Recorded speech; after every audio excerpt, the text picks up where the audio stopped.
Stay tuned. Your Excellency, the conference chairman here represented,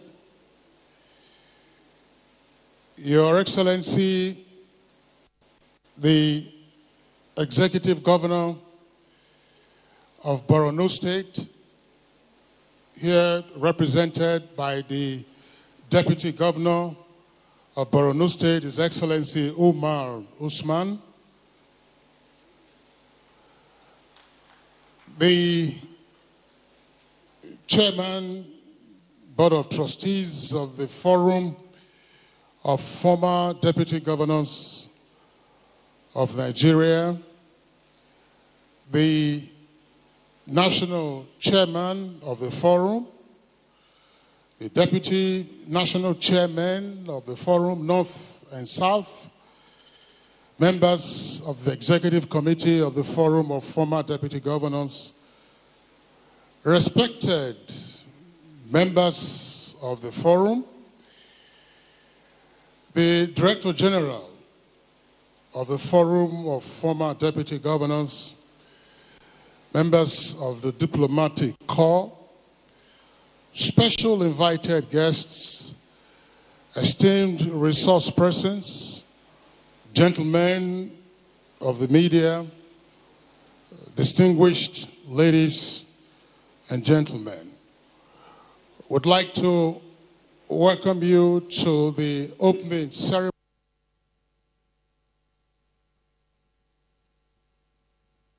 2 days of intense activities, brainstorming, and of course also reward for nation builders identified and ratified by the Forum of Former Deputy Governors of Nigeria. As you can see from the program brochure, the theme for this year's annual conference is boosting Nigeria's productive capacity for national growth and self-reliance, the role of leadership, industry, and innovation in policy implementation. The Forum of Former Deputy Governors has very carefully chosen this subject matter for purposes of deliberation and conclusions that will ultimately assist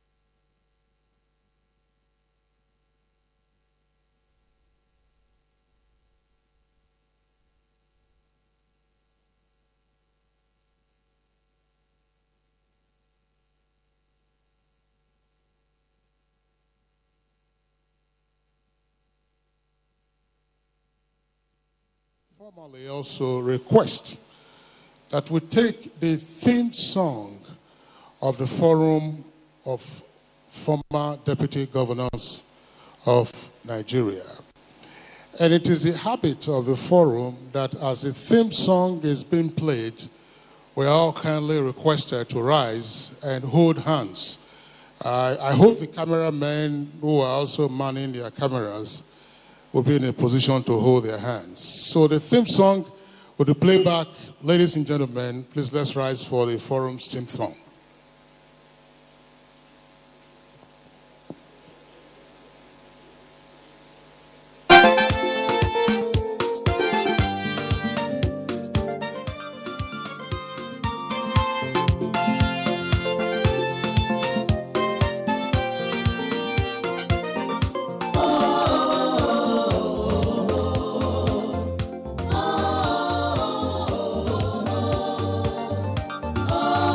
Oh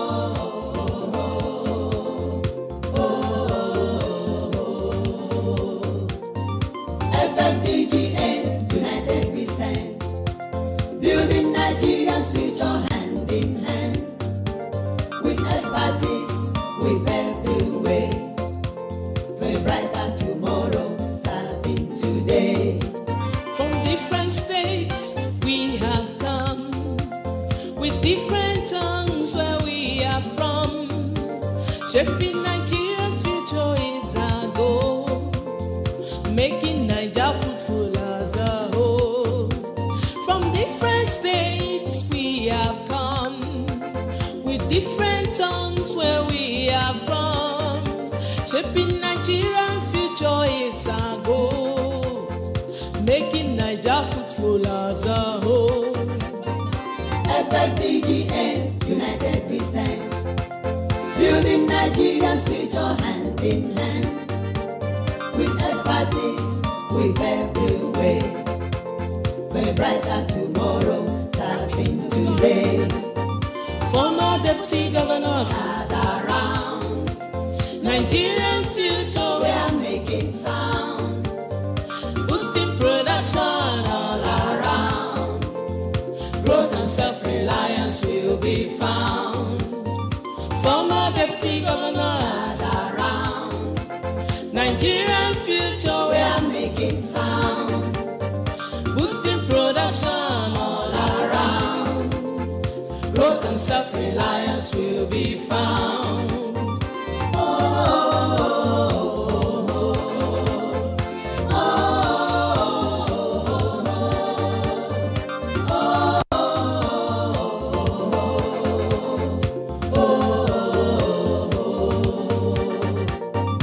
FFDGN, united we stand, building Nigeria's future hand in hand. With expertise, we pave the way for a brighter tomorrow starting today. FFDGN, united we stand, building Nigeria's future hand in hand. With expertise, we pave the way for a brighter tomorrow starting today. Thank you. Thank you, Nina Ogwo. She's an architect, by the way. Another round of applause for her. And that was the theme song of the Forum of Former Deputy Governors. Your Excellencies, distinguished guests, ladies and gentlemen,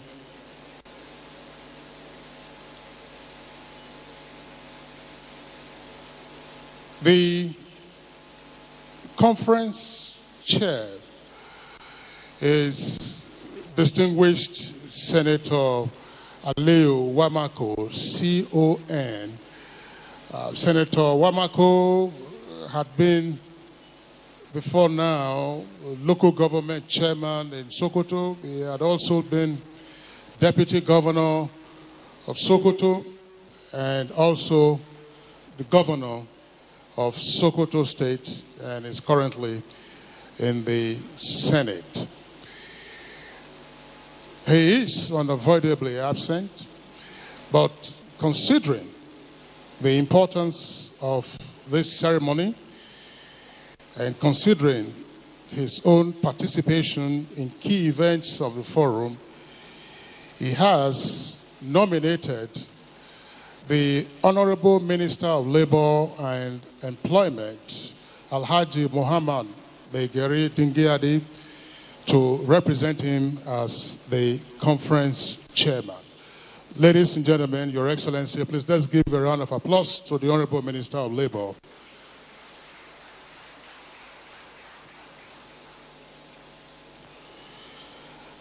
There are, of course, a number of other dignitaries who are here with us, and we will immediately now recognize some of the dignitaries who are here. The recognitions will continue in the course of this opening ceremony, and my colleague Claire Delabu Abdul-Razak has the microphone at this time. Thank you, Kingsley. Your Excellencies, distinguished ladies and gentlemen, whenever I take over the microphone from Kingsley, it's like borrowing your teacher's shoes. It's pleasure and pleasant. Kingsley, I'll try not to trip in your shoes. Thank you. Time is not our friend today. We have very long list of dignitaries to recognize. So permit me, I'll quickly rush through them without the usual titles and formalities because we have a long list. I'll start with His Excellency Hazim Bolarumi, who is the Deputy National Chairman South of the Forum of Former Deputy Governors of Nigeria. He's here present. Please, let's put our hands together. We also have Chief Ralph Ebu, who is also former SSG, Abia State. He's also former Commissioner for Information. He's here with us. I saw him. Yes, Chief Ralph, please, let's put our hands together. We have the representative of the Inspector General of Police, Olukaide Adeolu Egbetokun. He's been represented by AIG Zone 7. Victor Olaya, PSC Plus. Thank you very much, sir. We have Senator Gonimo Duzana. He said, thank you very much, sir. Deputy Governor Yobe, 1992 to 1993. But of course, he's a member of the Forum of Former Deputy Governors of Nigeria. His Excellency Simon Achuba is also here. Yes, former Deputy Governor of Kogi State. Please, let's put our hands together. Let's make this lively. His Excellency Engineer Tele Ikuru is also here, former River State, Deputy Governor, River State. Engineer Tele Ikuru, I can't see you. Oh, there he is, thank you. His Excellency Edward Onoja, former Deputy Governor of Kogi State, is also here. Please, let's appreciate them. Please, let's appreciate them with your hands of applause. I'll quickly, like I said, His Excellency Mukhtar Shehu Shagari is also here, former Deputy Governor of Sokoto State. You cannot miss him, Your Excellency. Thank you. We also have His Excellency Ambassador Omolade Oluwateru, former Deputy Governor of Ondo State. Thank you very much, Your Excellency. His Excellency James Bawa Magaji, former Deputy Governor, Kaduna State, is also with us. Thank you. Thank you. Mohammed Kamis Shabani, Deputy Head of Mission, Tunisian Embassy, is also here. Please, can you rise up for recognition? Thank you. Thank you very much. Please, let's put our hands together. Professor Ogbene Ibum is also here. That's one of our panelists. He's the Director, World Bank Center for Food Tech and Research. Please, let's put our hands together. Thank you, ma'am. Thank you very much. I'll quickly rush through this and bring back Kingsley. Assistant, H.E. Amaya Abubakar is here, former Deputy Governor, Taraba State. H.A. Tanda Rubanu, former Deputy Governor, Gombe State. His Excellency Aliu Saleh Bagare, Mother King Tikau. I hope I got, I'm sorry, former Deputy Governor, Yobe State, is also here. Dr. Chris Okafor and Mrs. Speaker on Cocoa Value Chain. That's what I have here. Dr. Chris Okafor, where are you? Thank you. Thank you. Dr. Alpha Kamara is a panelist. He's also here with us. Please, let's put our hands together for a panelist. It's not easy. Dr. Chiji Ojukwu is also here, a panelist. Please, let's put our hands together. Senator Anthony Yaro, Gombe South, is also here. Please, let's put our hands together. I have another list. I'll quickly take Mr. Kylie Alonge, Speaker. Is also here with us. Please, let's put our hands together. Mr. Alonge, thank you. Professor George Gay is here. Prof, where are you? Professor George Gay? Prof, are you here? Okay, maybe he stepped out. His Excellency Sule Yayi, former Deputy Governor, Old Benue State, is with us. Please, let's put our hands together. Thank you, sir. Thank you, Excellency. His Excellency Abdul Malik Mahmoud, Chairman, Board of Trustee, former Forum of Former Deputy Governors of Nigeria. We have my aunt, my mother, Her Excellency, Dame Pauline Talon, former Deputy Governor, Plateau State, former Minister, Women Affairs. And I must say, I'm sorry, this is a woman that is after my heart. She's a mentor. Distinguished ladies and gentlemen, let me also appreciate Umar Kadafa Usman, Deputy Governor of Borno State, who is with us here. As I said, we have a very long list of dignitaries to acknowledge. Please do permit me to do so intermittently so that we can gain some more time. At this point, I'd like to welcome Kingsley if he's around. Okay, Kingsley is not around.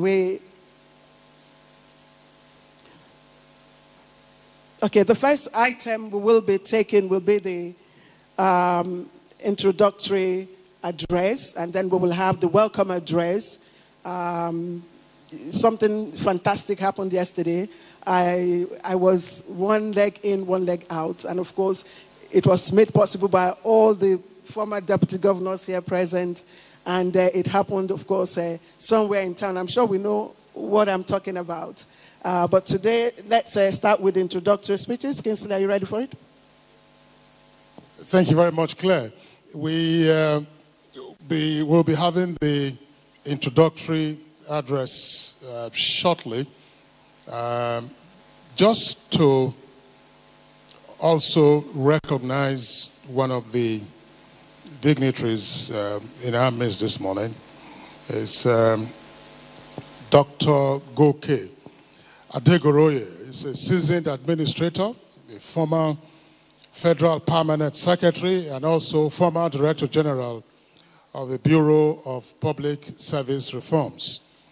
He's also one of the resource persons for one of the sessions that we'll be having in the course of the two-day annual conference. Your Excellencies, distinguished guests, ladies and gentlemen, it's my pleasure at this time to invite the Director General of the Forum of former Deputy Governors of Nigeria, Dr. Ken Ibekalu, to deliver his introductory address. Dr. Kalu is always busy to the last minute, and you can see him jogging to the microphone now. Please, let's give him a round of applause.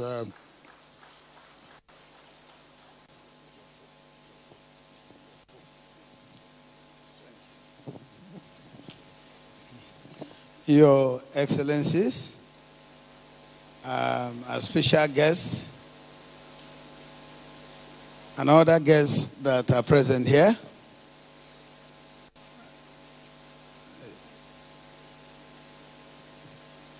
the fourth estate of the realm, I want to welcome you to this program.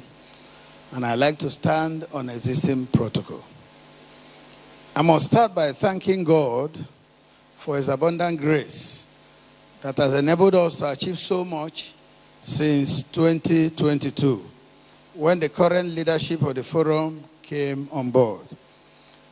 I must also confess that the forum has never experienced the type of steady growth and robust development in all its ramifications like now.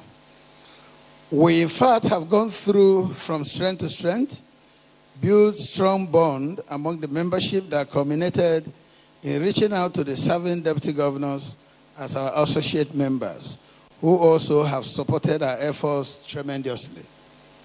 It is heartwarming to say that the national chairman, His Excellency Chris Akoma's PhD, FNIM, must be wonderful in his commitment and resolve to take this noble forum to greater heights.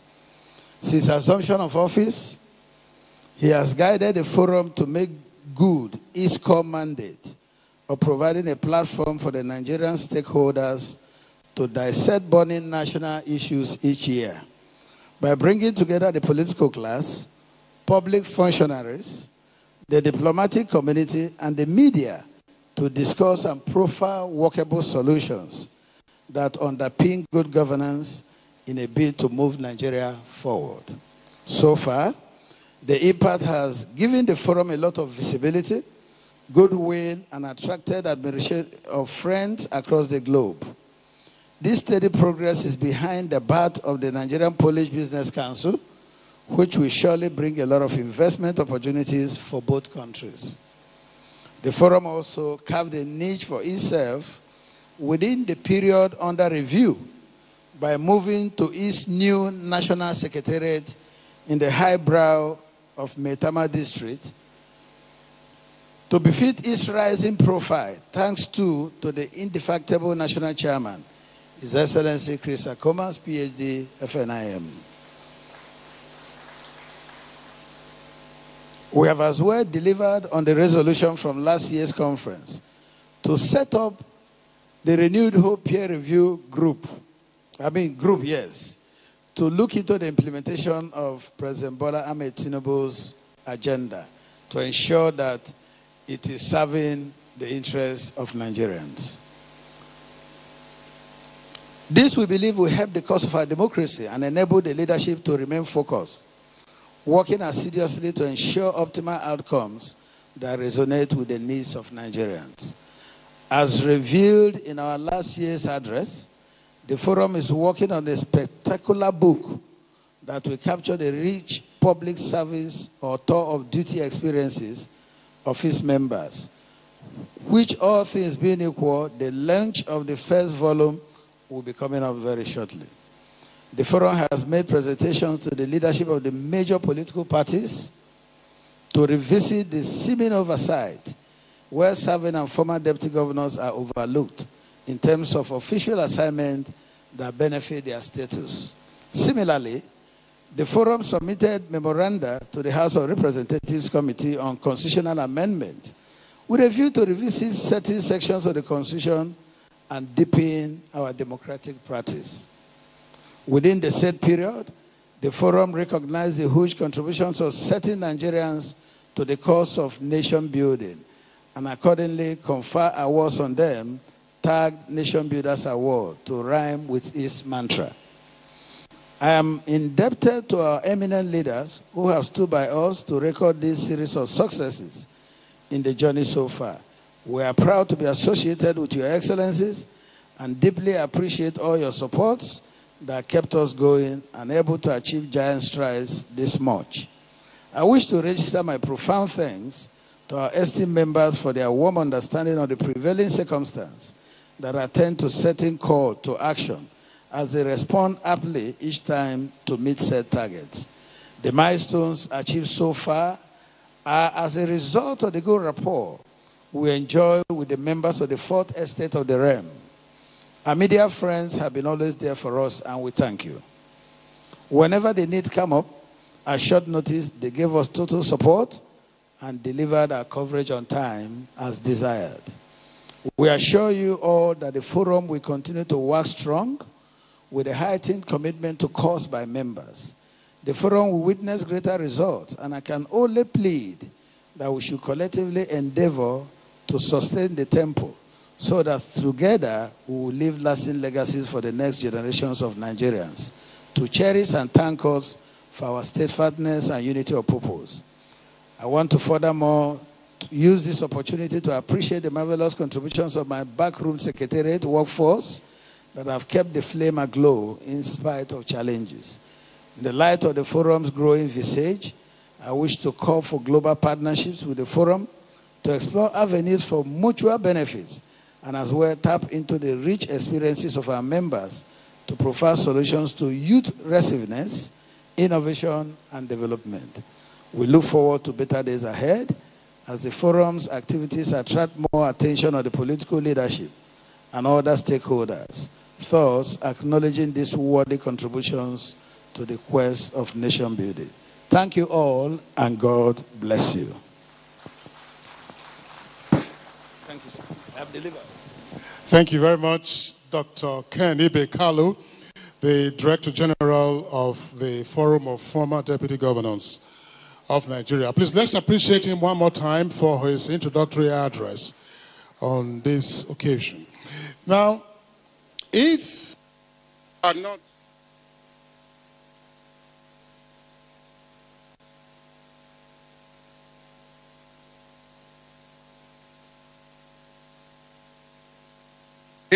you are not in the immediate vicinity of this program, and therefore you are watching us live, various channels that are at the moment transmitting this program. It is the opening ceremony of the 4th Annual National Conference of the Forum of Former Deputy Governors of Nigeria. It is, as it were, 3-in-1 event, because this also marks the 15th anniversary of the Forum having its 4th Annual National Conference, because of which there will also be Forum's Nation Builders Awards. So distinguished guests, ladies and gentlemen, wherever you may be watching us, at home here in Nigeria, online or elsewhere around the world, this is the Forum Former Deputy Governors ceremony taking place here in the nation's capital of Nigeria, Abuja. Your Excellencies, let me now also respectfully invite the National Chairman of the Forum, His Excellency, the former Deputy Governor of Abia State, Dr. Chris Alozie Akumas, Fellow of the Nigerian Institute of Management, to please deliver his welcome address. Kuti, is that working?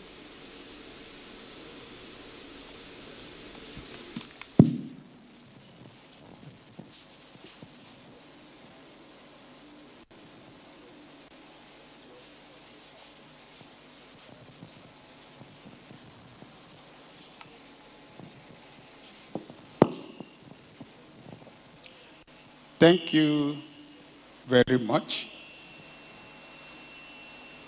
for being here. Kingsley and Clay, I thank you for always making sure that you are with us. I will try not to go all the hawk, because most times my speech and presentation takes more time recognizing the wonderful people that make me and members of the forum happy.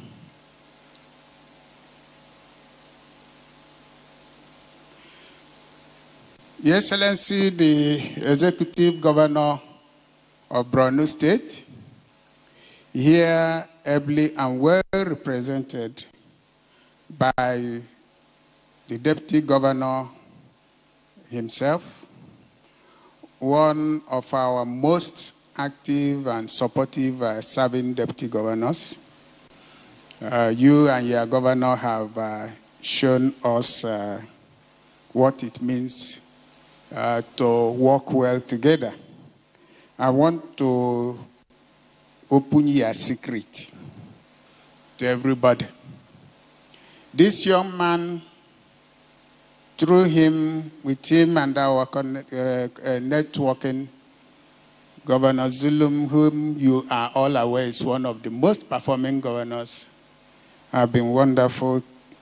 And here is what Governor Zulum said about his deputy. He said, I want to confess to the gathering that my stay with the Deputy Governor in the last 6 years needs not to be overemphasized.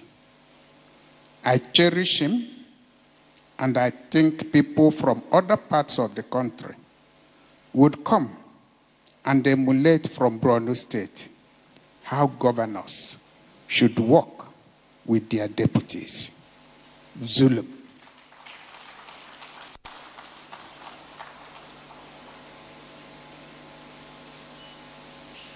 And you cannot beat this.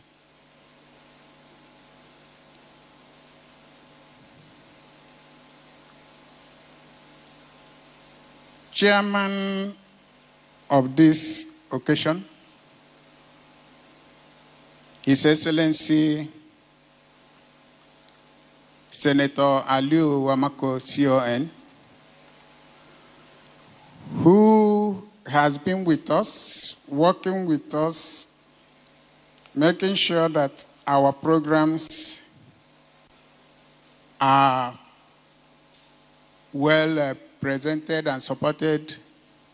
He actually had to break off some committee work last time to come and commission our secretariat. But today, exigencies of duty has made it difficult for him not to be here physically with us now. But we are happy that this conference, as he has directed, is being chaired by no less a person than like Muhammad Megari Dingadi, the Honorable Minister for the Honorable Minister of Labor and Employment. Honorable Minister, you are welcome.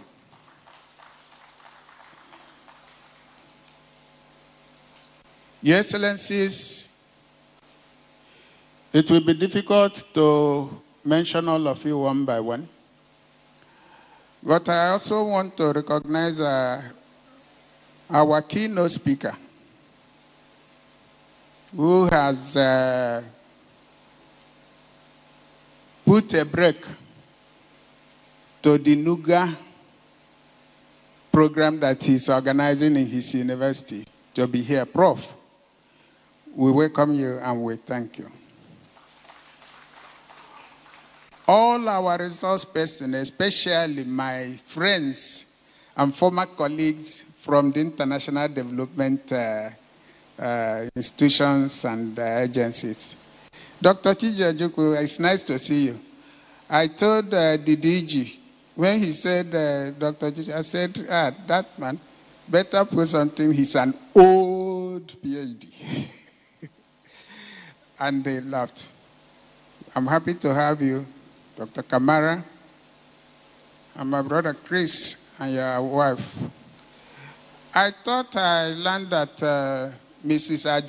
Ajaw is here with her husband.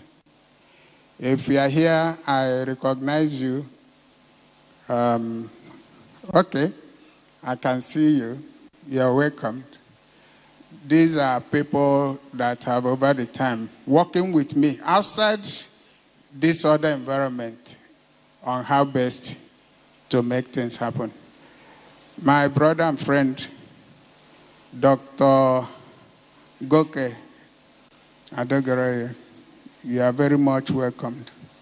I hope that we will be able to get people in the service that will give the kind of service and professional touch you and people of your kind gave to this country. Our friends from the diplomatic corps, I want to welcome you. I commend all of you, and I want to reach you through the Polish ambassador designate, who is here with us. Mr. Ambassador, you are welcome. The deputy from Tunisia, you are welcome. And all the others that are here, the European Commission, and all the rest that I cannot remember.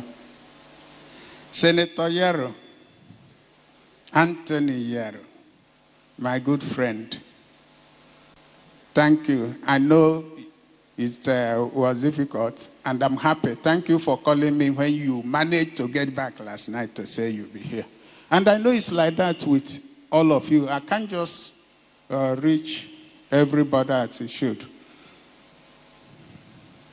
My habitat, the main constituent, chairman of BOT, and our Baba, yeah, and all of you, my dear colleagues, both in the board of trustees, in the ESCO, and all that have been given the best, I recognize and welcome all of you. Sir retired CP Balogu, I thank you for braving or you said you come to show me that you are doing well. I thank you. I thank you. And I thank God for your life. Welcome, sir. I'm sorry. Much as I've said, I'm not going to run an elective contest again. Of course, I ran that of the forum yesterday. And by your support, I got elected with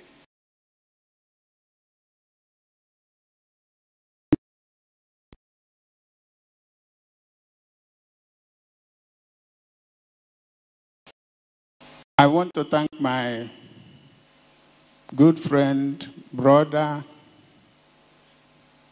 former Deputy National Chairman, North, Barrister Mokhtar Sheikh Shagari, for all the support, and thank you for the statesmanly approach you gave to activities and issues. Thank you very much. You know why I mentioned about not running for elective contest? I have my people that have always been there at the locality. I welcome my former DG of campaigns, Honorable Emeka Okafor. I've seen you, sir. I welcome my former chairman who stood with me, even as I said, we want to eliminate him. If you don't give way, we will take you together. He stood. Ezogo Dr. Emeka Onoha.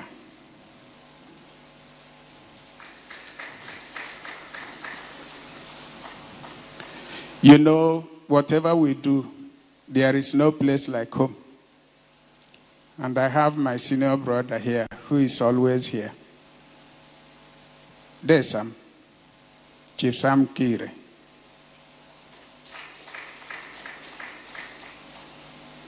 And I have my in-law that I call Ogupu, good friend and former secretary to the government of Abia State, Chief Rafebu. You are welcome, sir.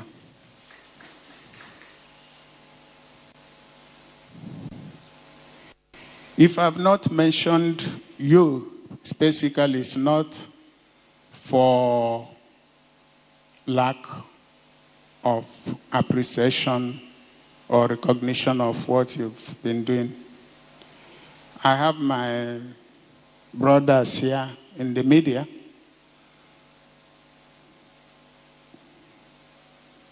The chairman of Enuje Abaya, Enuje Chapel. Father Parrot, I've seen you. And through you, I reach all your people. But I must basically mention Slick and Nina. Slick. Oh, well. Nina, thank you for the song and thank you for... Last year we had one. This year we have... Next year we will have another one. Better, we'll continue to improve. All of us and all of you, you are welcomed. Last year, this hall was overpacked. And so this year, we decided to take certain steps to make sure that it provides as much comfort as it should be. So I will now say, our dear friends in the media, the security, and others, ladies and gentlemen. It is with great pleasure that I, on behalf of the Forum of Former Deputy Governors of Nigeria, welcome you all to this 4th Annual National Conference. With great humility and profound gratitude, I stand before you at this point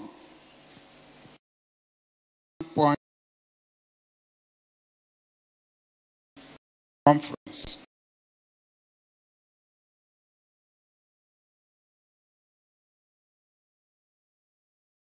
destiny of our great nation.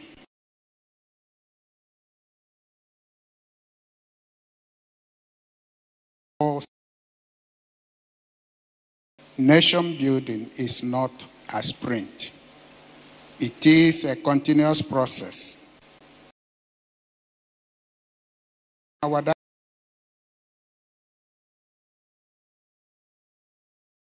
purpose is in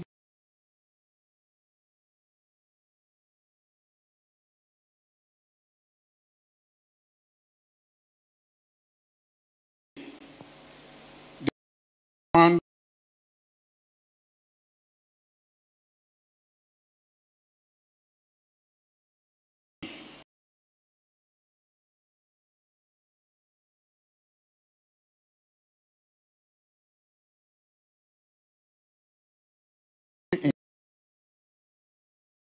empire sustainable growth, unity of purpose, efficient and effective socioeconomic development. The first annual national conference was held in October 2022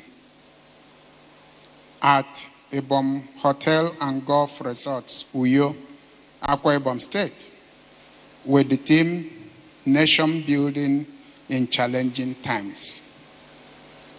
I must add that at that time you will agree with me that it was a challenging time for our nation, working towards the next election in 2023. Hence, we worked, deliberated, and our resolutions was around the issue of nation building in challenging times.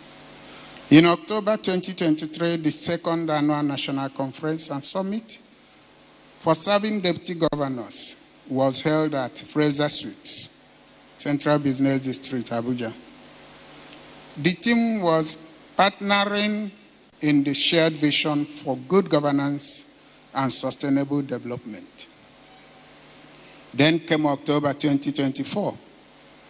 The third annual national conference was held with the theme Strategic Solutions for Good Governance, Food Security, and Sustainable Growth in Nigeria.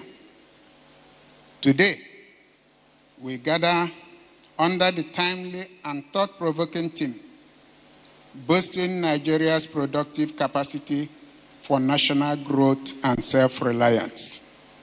The role of leadership, industry, and innovation in policy implementation. This resonates deeply with the realities of our nation at this pivotal point of our development journey. Nigeria is blessed with immense human and natural resources. Yet, our challenge has never been the absence of potential, but rather how best to harness and translate that potential into tangible growth, sustainable wealth, and improved quality of life for our people. To do this, we must strengthen leadership at all levels, empower industry to thrive, and embrace innovation as the for dialogue, collaboration, and practical recommendations. It is an opportunity for government, private sector leaders, innovators, and civil society to jointly explore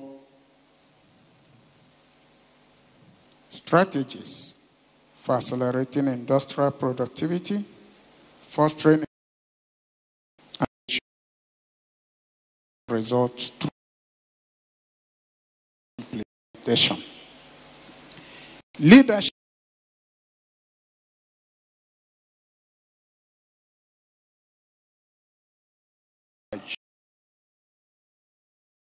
of purpose. Our leaders must embody integrity and foresight. Our industries must be productive and globally competitive. Great spirit, shared vision, and sacrifice for nation building and development. The gathering today is not just for speeches, but and hope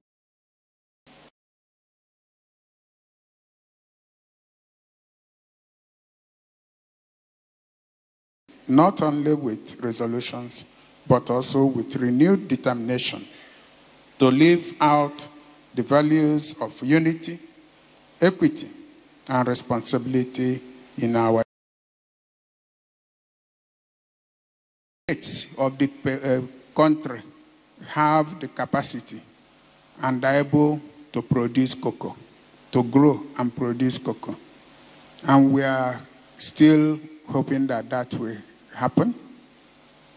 I'm happy that some of those who have worked tirelessly along this effort, including those that worked towards the effort under the service and tenure of our dear friend, Dr. Adeshina, when he was Minister of Agriculture. We remember all the efforts made to have the National Nigerian Cocoa Corporation established. Let no one despair. Let us not think it's over. We'll continue to push on. And one day, it will be good too. I firmly believe that the outcomes of our deliberations will contribute meaningfully to national discourse and provide effective solutions towards building a self-reliant Nigeria. One, where our industries favorably compete globally, as I said earlier, our youths are encouraged and challenged to come up with groundbreaking innovations, and our leadership is accountable to the aspirations of the people.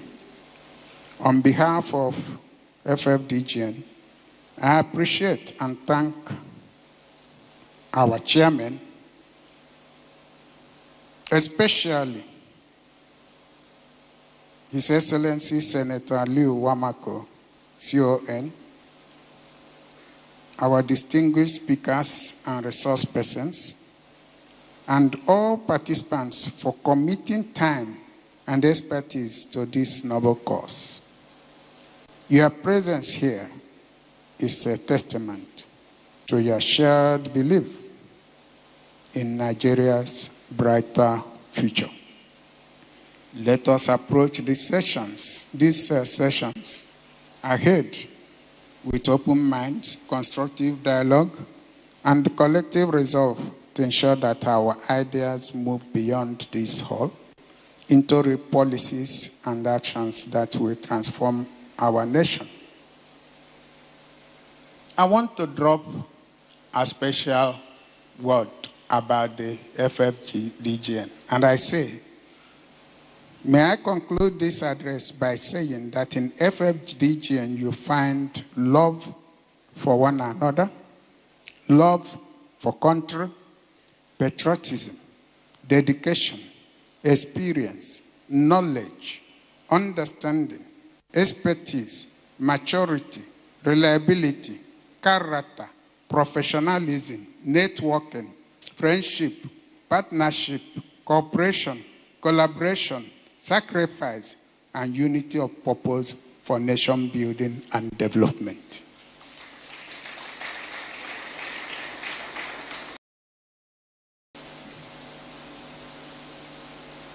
Let me use this opportunity to invite genuine, serious, willing business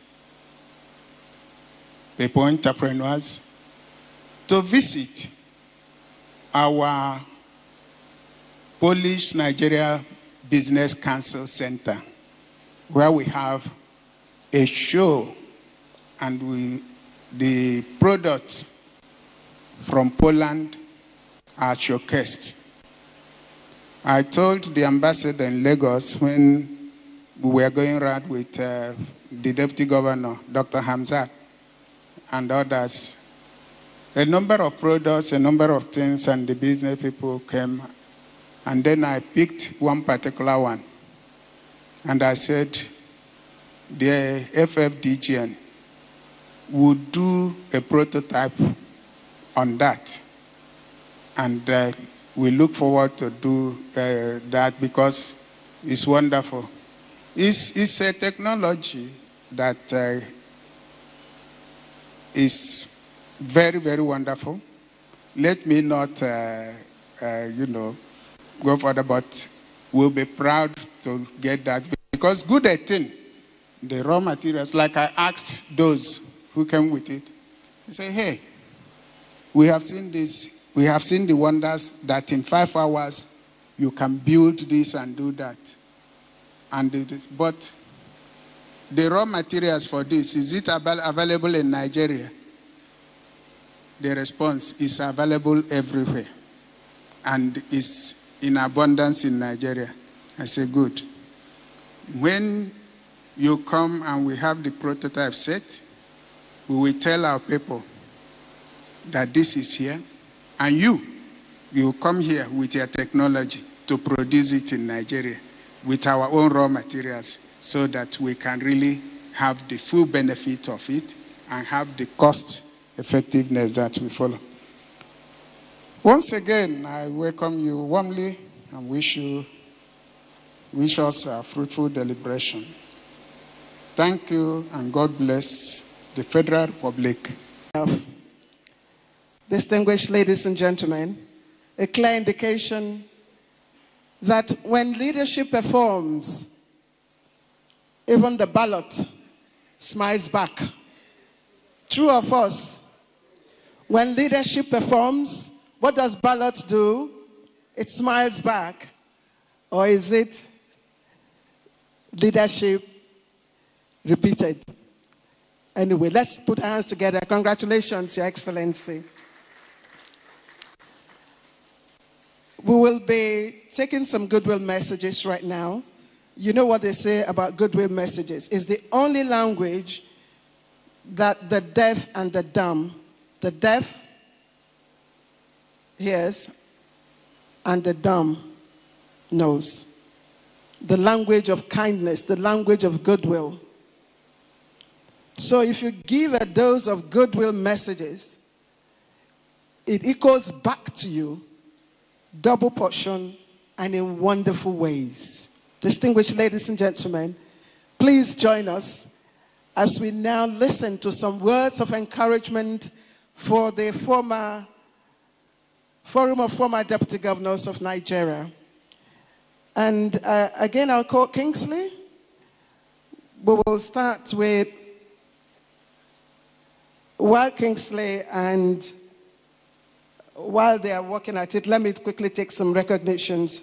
I have, I'm trying to get this pronunciation right, is Michał Tisan. Michał Tisan, that's the ambassador designate of Poland. Did I get it right?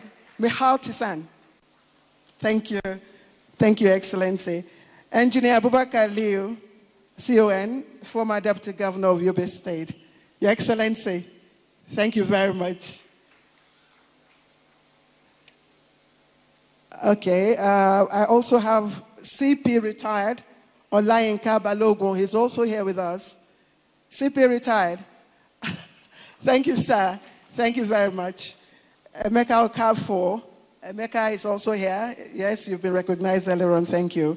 Ezego Emeka Onoha, former Commissioner Environment, Abia State. You've also been recognized. Please, thank you.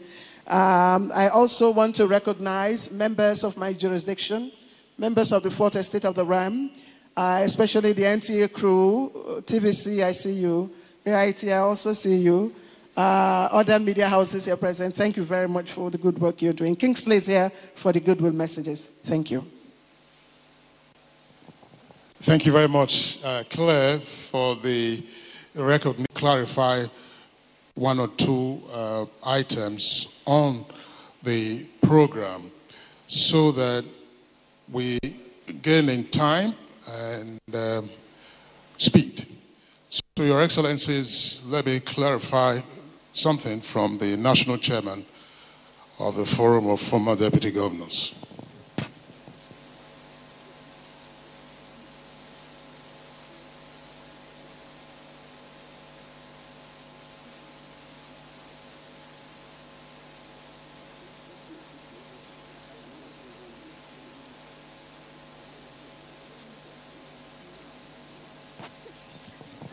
So, Your Excellencies, the conference chairman, of course, is the Honorable Minister of Labor and Employment, and his hands are full. I'm sure we all picked up the story in the news.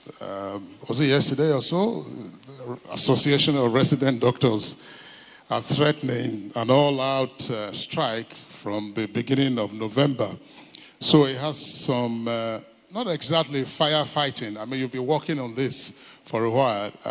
Therefore, he wanted to bring forward his own presentation on this occasion. We'd like to crave your indulgence, Conference Chair, and Your Excellencies, that we take the goodwill messages, because thereafter, of course, we will have the Honorable Minister of Labor and Employment, representing Senator Aliu Wamako, deliver the conference chairman's speech, and thereafter have the formal opening of the two-day conference. So 2 goodwill messages will be taken, and for brevity, 2 minutes. That's 120 seconds each.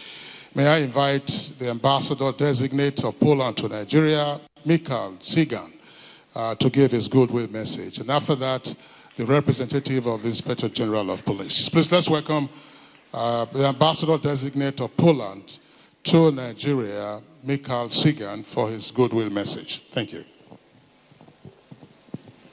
Thank you very much.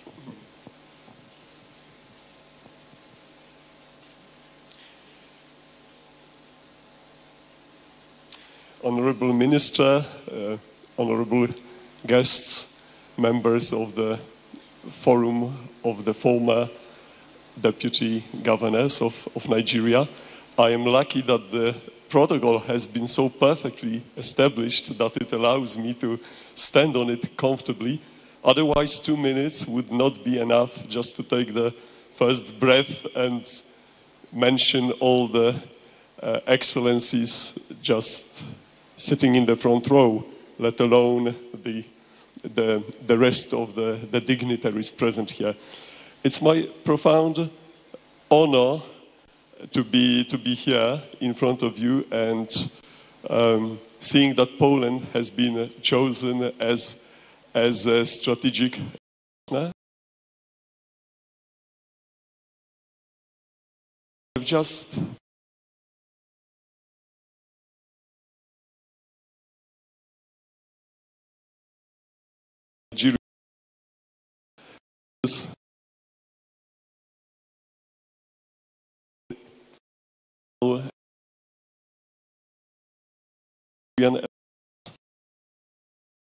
business.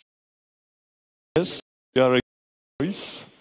We are a friend of Nigeria, and we are a country that has been in constant growth for almost 4 decades now, since our transformation, and since we have a very good, relevant living experience to share with you, with all business partners, and every entity and community that is willing to work hard to achieve this progress. Poland has a diverse economy. We have just now entered this elite club of $1 trillion economies, and we very much cheer for Nigeria on its path to successful fulfillment of President Tinubu's renewed hope agenda, so that Nigeria takes its right place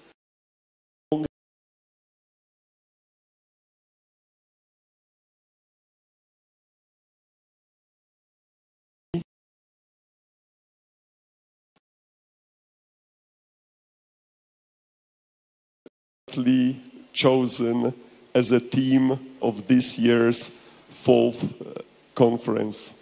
For the brevity of time, I will stop here only to reinforce my message, not just of goodwill, but of strong commitment that for all of you, we are here as a good, reliable partner that will help Nigeria progress in all fields: social, economic, security, every other field that Nigeria deserves. Thank you very much once again. All right, thank you very much, Ambassador Designate, for the goodwill message. I'm sure that once your letters, Deputy Governors, at least twice in his opening address, he did say that, oh, come to our secretariat where you find the Nigeria Police Center. He said that with a great deal of pride, because only 3 weeks ago, on the 9th of this month, the forum moved into its new secretariat in Maitama. Of course, the attendance wasn't as large as it is, but we need to give a round of applause to the forum because their new location is accessible, is the right address, and it's a place they are, of course, doubly proud of to have as their secretariat. The second and last of the goodwill messages this morning will be coming from the Inspector General of Police, Dr. Kehinde Egbetokun. He has a PhD in mathematics, but has been represented here by the Assistant Inspector General of Police in charge of Zone 7, Victor Olaya. It's Victor Olaya. Well, and for those of us who are not so young, I'm sure you know Victor Olaya. Dr. Victor Olaya was a great trumpeter, high life maestro. Any relationship with Victor Olaya? Oh my goodness. Ladies and gentlemen, it gives me immense pleasure to welcome the son of the music maestro, Dr. Victor Olaya, who is an Assistant Inspector General of Police, here representing the Inspector General of Police on this occasion. Congratulations. Maybe we'll have one of his beats after you speak. Thank you. Thank you, sir. Thank you. Your Excellencies, and we have many, quite a number, Your Excellencies, the diplomatic community, our own Commissioner of Police, Yinka Balogun, CP retired, distinguished guests, ladies and gentlemen, good morning. I first want to congratulate the FFDGN for it's a good job. The IGP, the entire Nigerian police force, we are proud of you, sir. We're proud of you. And on this note, I'll just quickly go to the goodwill message of the Inspector General of Police.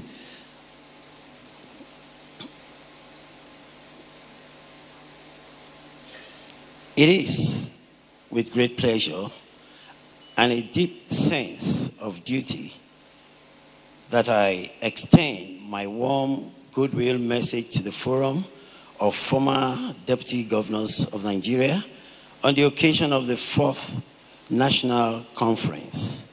This gathering reflects an enduring commitment to nation building and the continuous search for pathways to sustainable growth and self-reliance in our dear country. The chosen theme boosting Nigeria's productive capacity for national growth and self-reliance, the role of leadership, industry,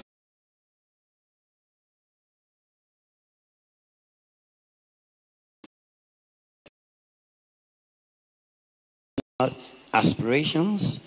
One, where visionary leadership, industrial advancement, and creative innovation work hand in hand to translate policies into tangible progress. As a nation, our productivity and self-reliance depend not only on the abundance of our natural and human resources, but also on the quality of governance, the integrity of leadership, and the security of our environment. The Nigerian police reaffirms a steadfast partnership in this pursuit. We recognize that peace and security are the bedrock upon which all other sectors of national development thrive. In this regard, the Nigerian police continues to advance reforms aimed at building a modern, citizen-focused, and intelligence-driven policy system, one that provides the stability necessary for industries to flourish, innovators to emerge, and policies to be effectively implemented. I commend the Forum of Former Deputy Governors of Nigeria for sustaining this platform of dialogue, reflection, and policy advocacy. Your wealth of experience and continued contribution to national discourse are invaluable assets in shaping a prosperous and secure Nigeria. On behalf of the Nigerian Police Force, I, as IGP, Kayode Egbetokun, PhD, NPM, congratulate the organizers and participants of this conference and wish you fruitful deliberations that will yield actionable outcomes for the growth and progress of our nation. Thank you, and God bless Federal Republic of Nigeria. Thank you. Please, let's appreciate CP Olaya, Victor Olaya.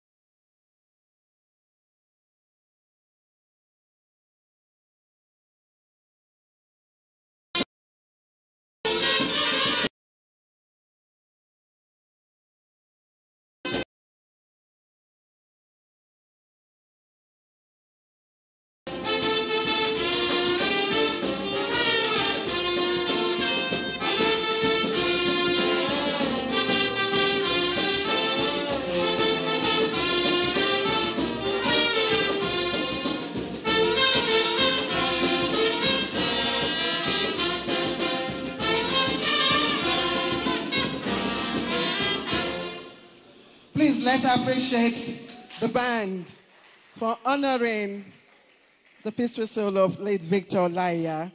Today we see CP Victor Olaya, a carbon copy, retired, a carbon copy. Thank you very much. And by the way, that tune used to be one of my favorites. And it's talking about Omopopa. Omopopa is a white lady. White lady. All right, distinguished ladies and gentlemen. You know, gatherings and conversations like this will need a compass. Someone who will steer the direction of the conversation to the right path. And after, meandering, that mantle fell on one person today. And that person is the Honorable Minister of Labor and Productivity. As the conference chair, I will be inviting him to give the conference remarks. Please, let's put our hands together for Honorable Minister of Labor and Productivity, Mohammed Maegaridin Yadi, CON, to give us the conference chairman's remarks. Thank you very much, sir.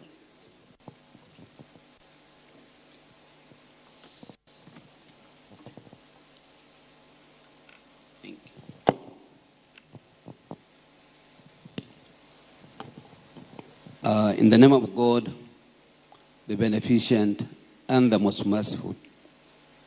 Your Excellency, the Executive Governor of Borno State, ably represented by his deputy, Alhaji Umar Kadafur. Your Excellency, the chairman of this very great forum, Dr. Chris Alozi, whom I regard as our chief host. Your Excellency, Dr. Malik Muhammad, the Chairman Board of Trustees of the Forum. Your Excellency, my Deputy Governor, Sheikh Mutari Shehu Shagari, former Deputy Governor of Sokoto State, and Deputy Chairman of the Forum North, Alhaji Kasim Bolarum, Deputy National Chairman, Forum South. Your Excellencies, the Deputy Governors here present. Of course, out of my relationship with the person I'm representing here today, I had been very fortunate to know quite a number of the Deputy Governors that are here present today. Not just because of the relationship, because of the fact that I was also a secretary to the government of Sokoto State at that time, and I worked with quite a number of you people. I'm very happy to meet you. I can see my sister, who was my colleague, the former Minister of Women Affairs. When I was the Minister of Police Affairs, we worked together with her. I can also see Engineer Abubakar, the former Minister of Power. We were together with him. I can also see a classmate and a friend, Deputy of Nasarawa, and of course, my DG from NDE. He was just coming here. I cannot see him. Okay, yes. I welcome you, former Deputy Governor of Nasarawa State. Quite a number of you are very well known and we have interacted. I can see the former Governor of Plateau State. I welcome you all and I greet you very sincerely. Distinguished invited guests, members of the press, ladies and gentlemen. As you are aware, or as amply mentioned by the Master of Ceremony, I am here representing one of your colleagues, the chairman of this occasion, Dr. Aliyu Magatakarda Wamako Sarkiyamman Sokoto, former Deputy Governor of Sokoto State, and subsequently the Governor of Sokoto State. I'm here to represent him, and I'm therefore just here to read his address as amply prepared by him. He was to come here, but unfortunately, due to other very important legislative functions, he could not make it. And just a little after 10 o'clock yesterday, he called me and asked me to represent him. And I am here representing him, and I'm going to read his speech without any amendment as it has been given to me.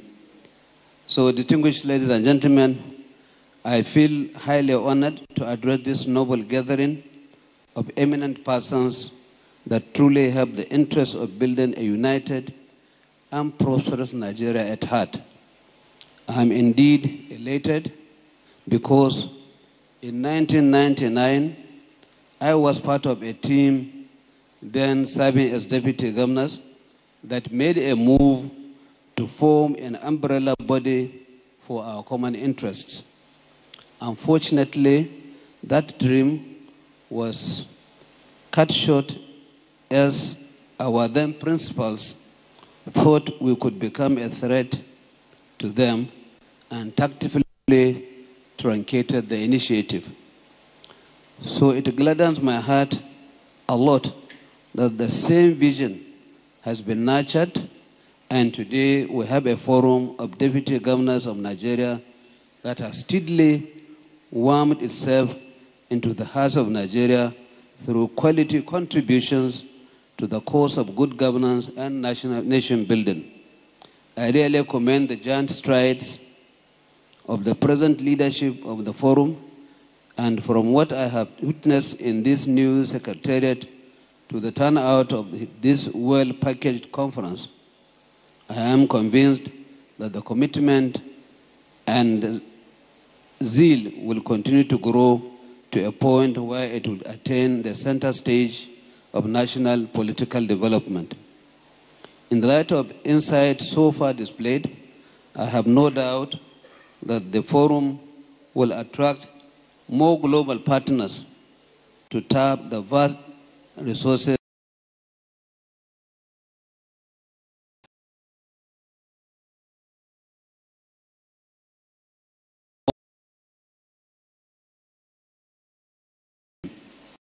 I want to assure my colleagues of this noble forum that they can count on my support for any bill that the forum may want to sponsor in a bid to strengthen its work and advance the pace of good governance in Nigeria. It is necessary that there should be a shared vision and work plan designed and agreed upon mutually so as to build trust, confidence, and pave way for better development at the subnational levels in the country.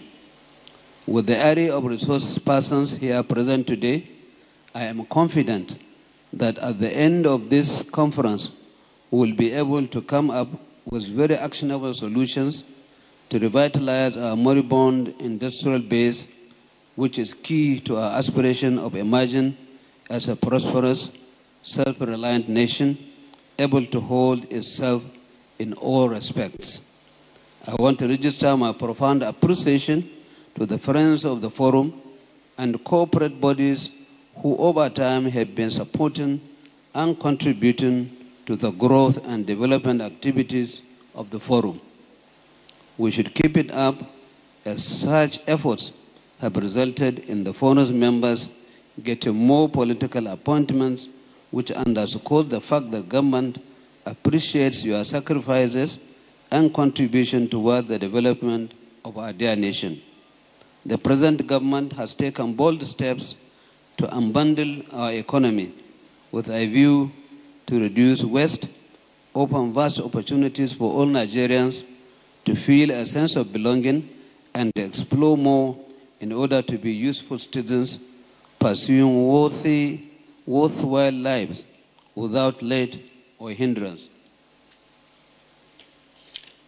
I am happy to be identified with the progress of this forum and urge us all to continue to give necessary support that will help it to work stronger in its noble task of spearheading incisive programs that impact greatly on Nigerians. With these few remarks, distinguished ladies and gentlemen, it is now my singular and honor to declare this conference open. I thank you for your kind attention, and may God bless the Federal Republic of Nigeria. Thank you, and God bless.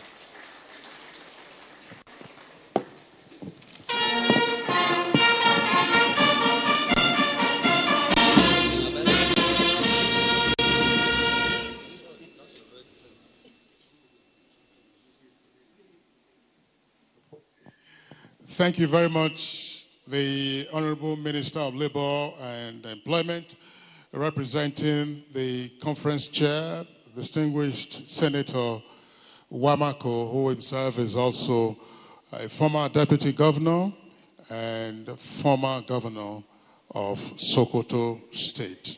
Ladies and gentlemen, Your Excellencies, please, let's give a round of applause to the conference chair for formally declaring the two-day conference open. I earlier indicated that the conference chair, who has been represented, and that his representative, of course, is pressed for time. But, Honorable Minister, we would like to crave your indulgence still if we can snatch a minute or two of your time. And permit me, therefore, to immediately recognize in our midst the incumbent Deputy Governor of Abia State, His Excellency Ikechukwu Emetu. Please let's welcome His Excellency, the Deputy Governor of Abia State. We have coming up next the Forum of Former Deputy Governors Nation Builders Awards. Now, this has been introduced by the forum, recognize and, of course, appreciate the hard work and also the contributions of persons or entities to national development. There are, for purposes of the Nation Builders Awards today, 3 recipients. And the first of the awardees is His Excellency, the Executive Governor of Borno State, Professor Babagana Zulum. And this award is in recognition of his innovative and ingenious strategy of providing adequate security for farmers to and from their farms. And this has averted famine in the state. It's also working tirelessly in this regard, in this respect, to ensure food security by visiting flashpoints and boosting the morale of state actors in their sustained fight against insurgency in the state and elsewhere. So, His Excellency Professor Babagana Zulum has been tapped as one of the 3 awardees on this occasion. His Excellency Professor Babagana Zulum has been represented by his deputy, His Excellency Umar Usman. Your Excellency, please kindly come forward. And may we have a note of appreciation from the band.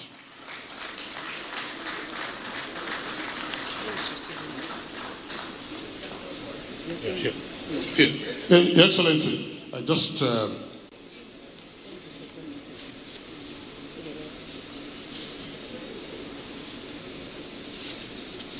The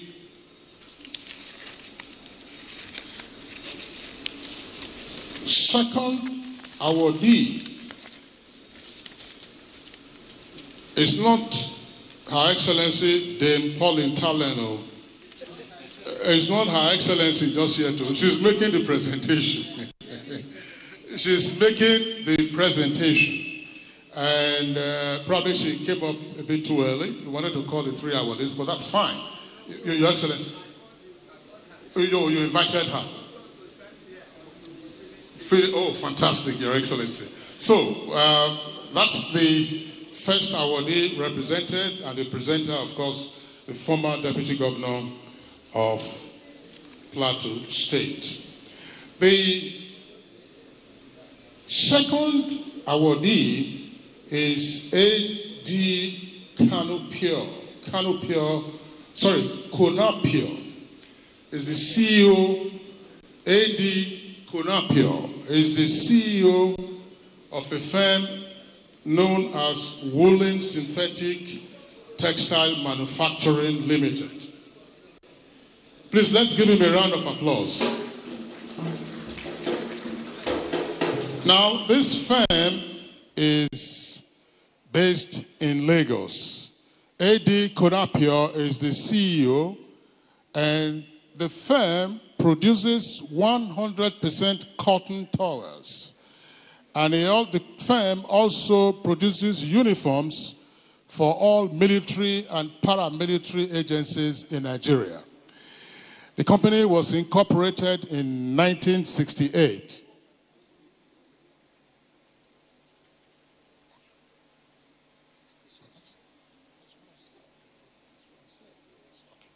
All right, so again, we back up a bit. The national chairman of the forum would like the awardees to take theirs one after the other, as we say, seriatim. And therefore, we go back to His Excellency, the Executive Governor of Borno State, Professor Babagana Zulum. And the award is in recognition of his innovative and ingenious strategy of providing adequate security for farmers to and from their farms and ensuring food security thereby, and by also visiting several flashpoints and boosting the morale of state actors in their sustained fight against insurgency in the state and in neighboring locations. Your Excellency, Professor Zulum is being represented by his able deputy, His Excellency Umar Usman. Then the award will be presented by Pauline Talen, Her Excellency, former Deputy Governor of Plateau State and former Honorable Minister of Women Affairs. Thank you, Kingsley. Your Excellency, on behalf of the Forum of Former Deputy Governors in Nigeria, we present to you this Nation Builders Award 2025 to our very dear Governor of Borno State, Professor Babagana Umara Zulum, in recognition of your iconic leadership towards ensuring food security in Borno State, is hereby conferred with the 2025 FFDG and Nation Builders Award in the category of Innovation and Productivity Award. Congratulations and God bless.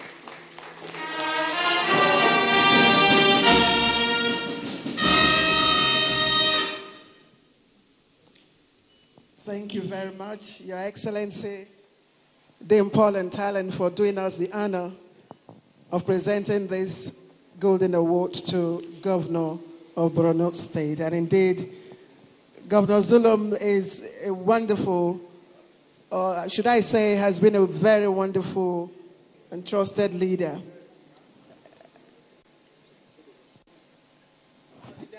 Yes.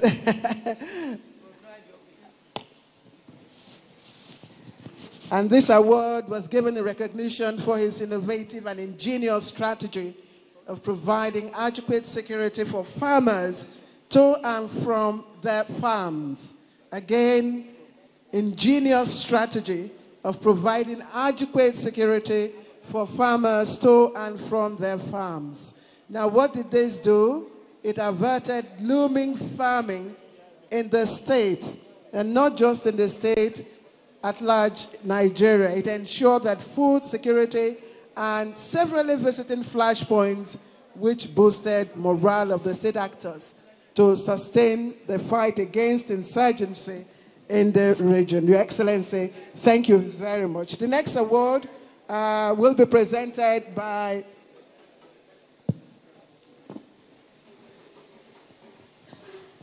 I think I have to come in here.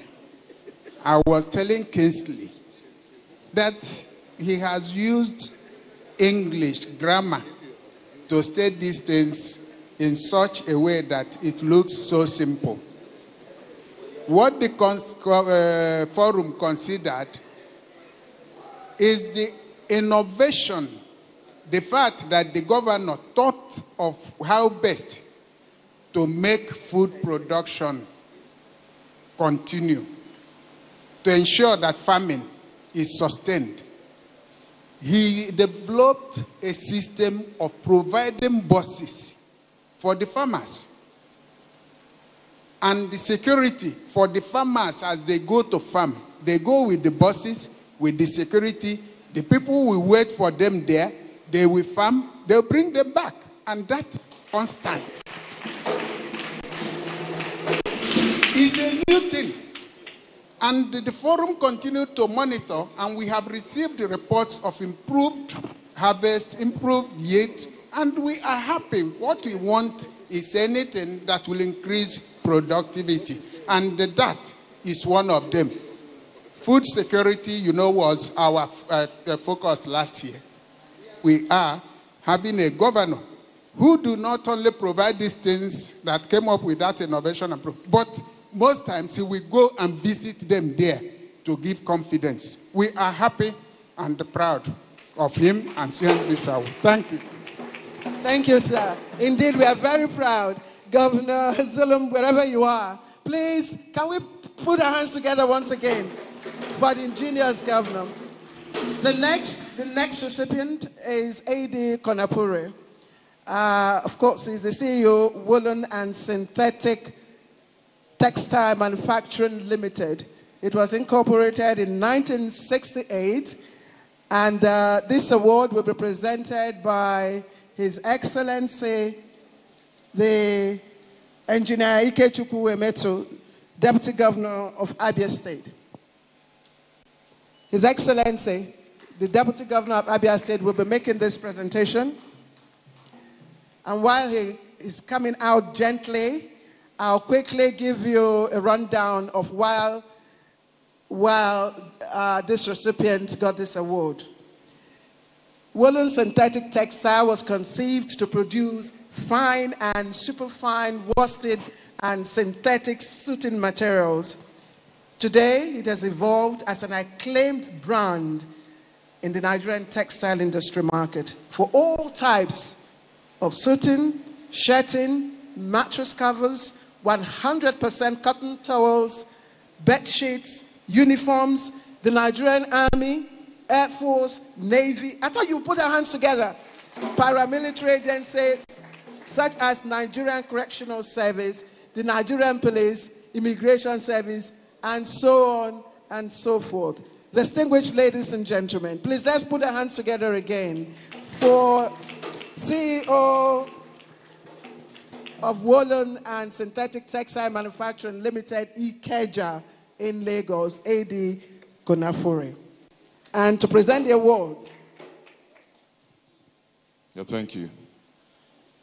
Your Excellencies, distinguished ladies and gentlemen, please let me align on the well-established protocol. On behalf of the Forum of the former Deputy Governors of Nigeria, I hereby present this very meritorious award to Woolen Synthetic Textile Manufacturing Limited as the Nation Builders Award of 2025 in recognition of your promotion of Nigerian first drive in textile industry. Is hereby conferred with the FFD GN Nations Builders Award in the category of Textile Productivity Award on this very special day, being the 28th day of October 2025. Congratulations to you, sir.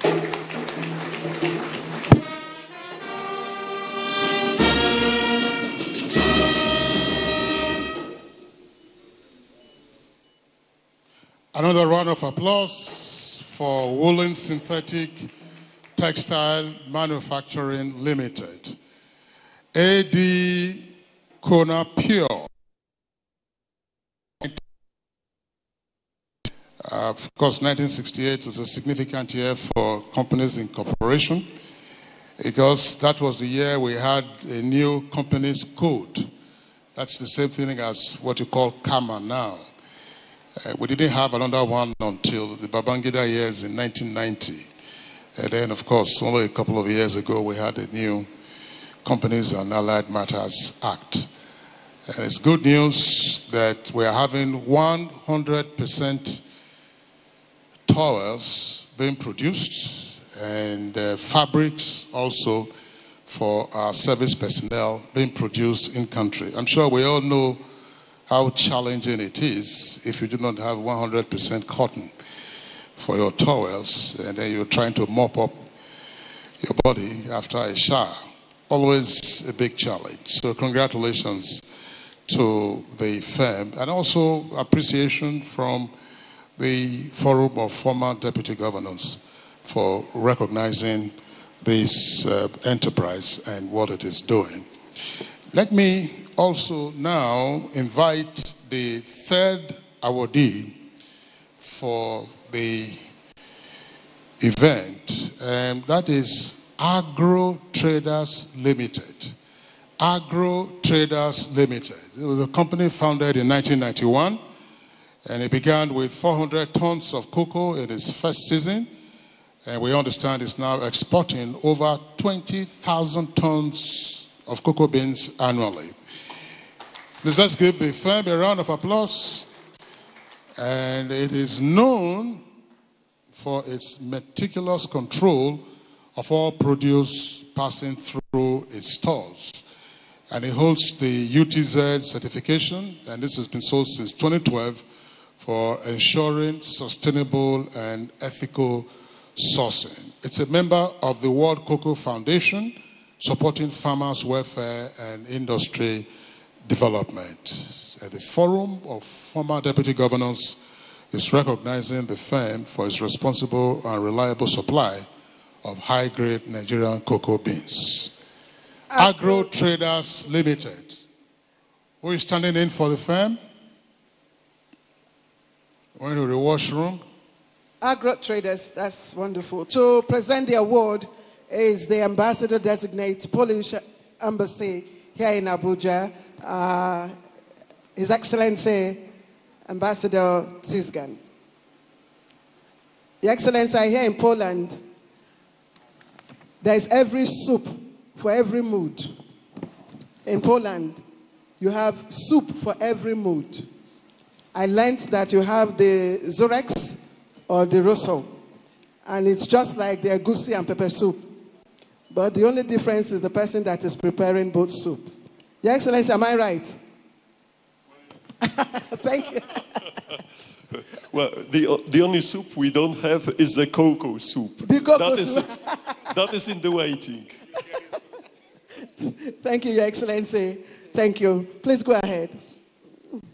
Excellencies, ladies and gentlemen, governors, former deputy governors, once again, I'm very privileged to be here as representing Poland and agricultural potency. It has a special meaning that I can hand this award in the category of cocoa processing and productivity to Agro Traders Limited. My sincere congratulations and, well, full speed ahead for the agricultural production in Nigeria.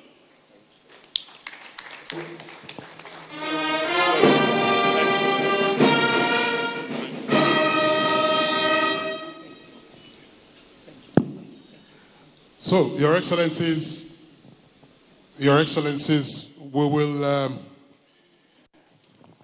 after this final presentation, Your Excellencies, we'll take some photographs. The three awardees only, first, three awardees, 1, 2, 3. Professor Zulum represented, and Woolen, please come with your plaque if you have it. Yes, come with your plaque. And then agro traders, three awardees, and then the presenters of the awards. The Deputy Governor of Abia State, his attention is needed right here. We would also invite the chairman of the Board of Trustees of the forum to join in the photograph, and then the chairman of the conference, the Honorable Minister of Labor, to also be part of the photo.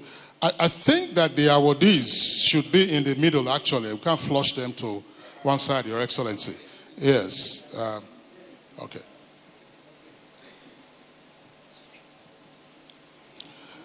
Are we good with this photo shoot?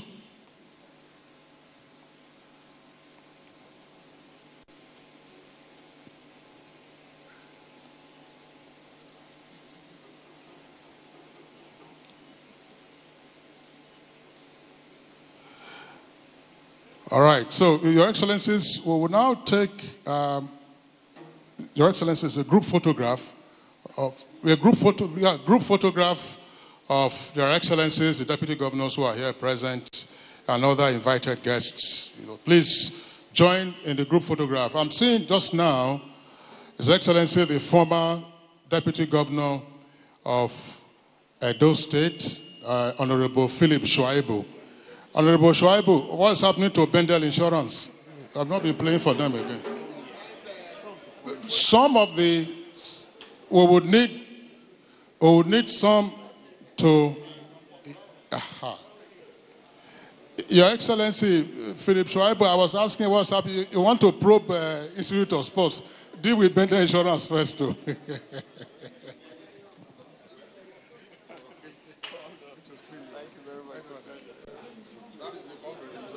Yes, the Congress Deputy Governor. Sorry.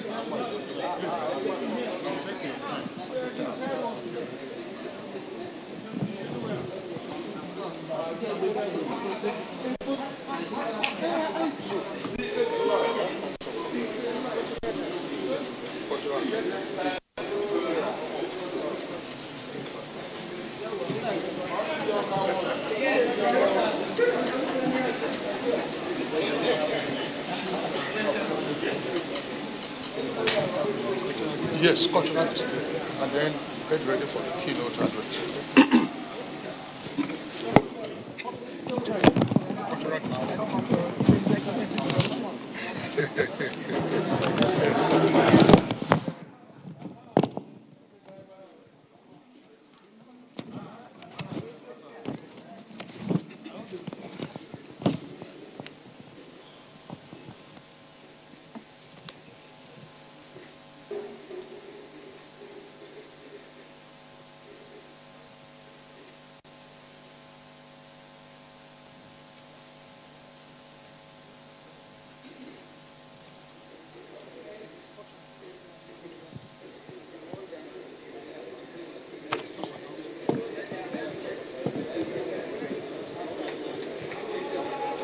Yes.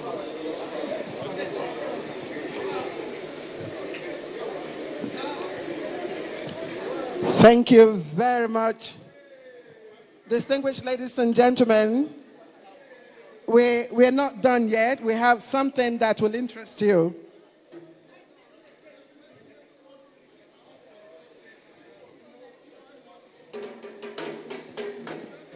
Distinguished ladies and gentlemen,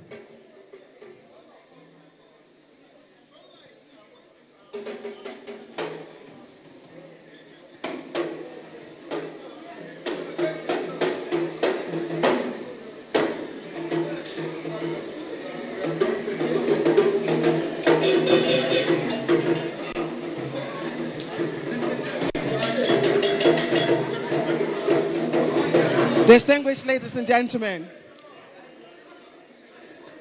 I'd like to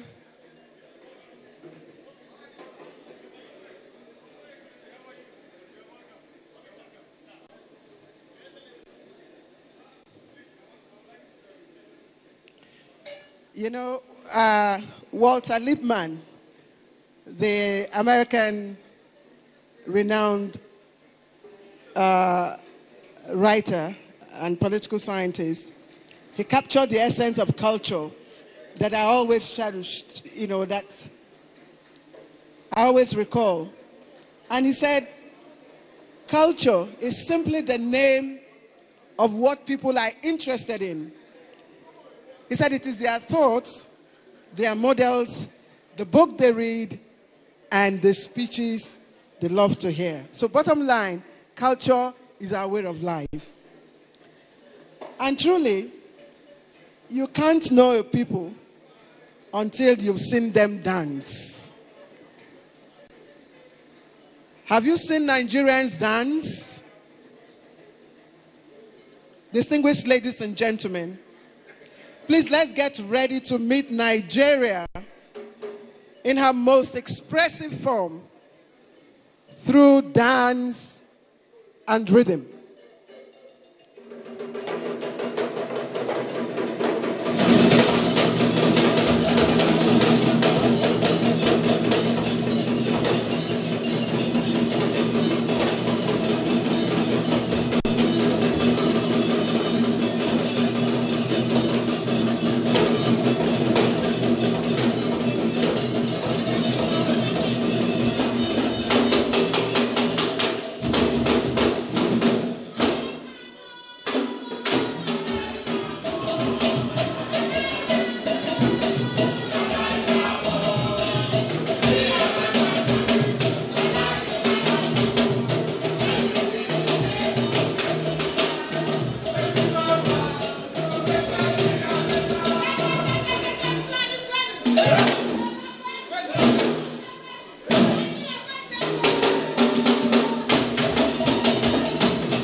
Your Excellencies, special invited guests, ladies and gentlemen, please let's give another round of applause to the cultural troupe for the short but impactful performance that we've had. We will recognize some of the dignitaries who are here in our midst, and some who are also members of the forum. His Excellency Patrick Ekpotu, former Deputy Governor of Akwa Ibom State. Please let's give him a round of applause. He was deputy to the incumbent president of the Senate, Godswill Akpabio. Let's also recognize His Excellency Amobayo Marvelous. Amobayo Marvelous. Amobayo Marvelous. All right, so thank you very much for being around. Yeah.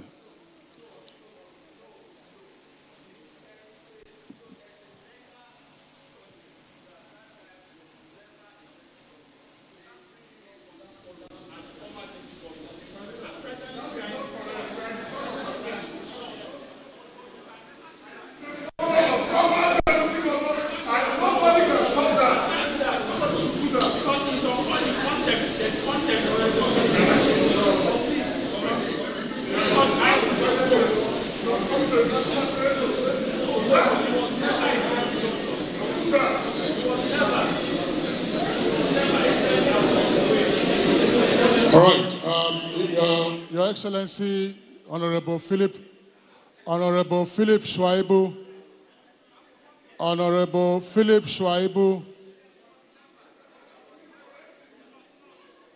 Honorable Philip Shuaibu, the national chairman of the forum, is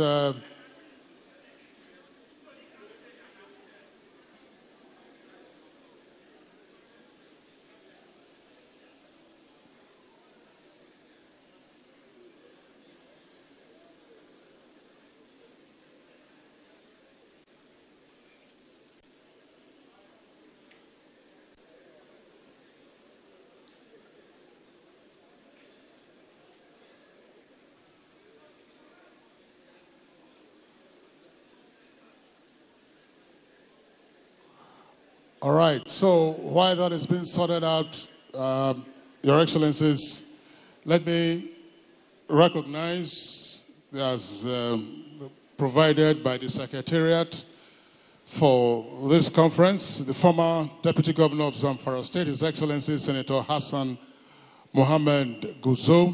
Please let's welcome His Excellency Hassan Guzo, former Deputy Governor of Zamfara State.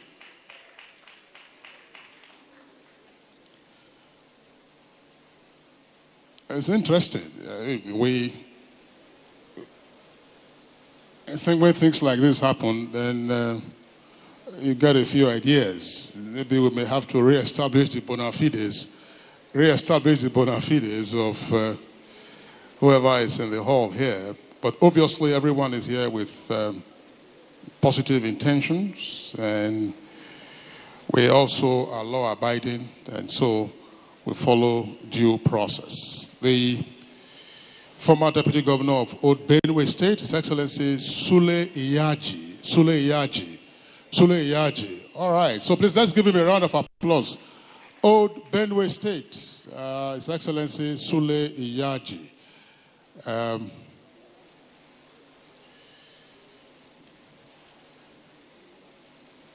Ladies and gentlemen, if you have a hard copy of the program, there are also soft copies available.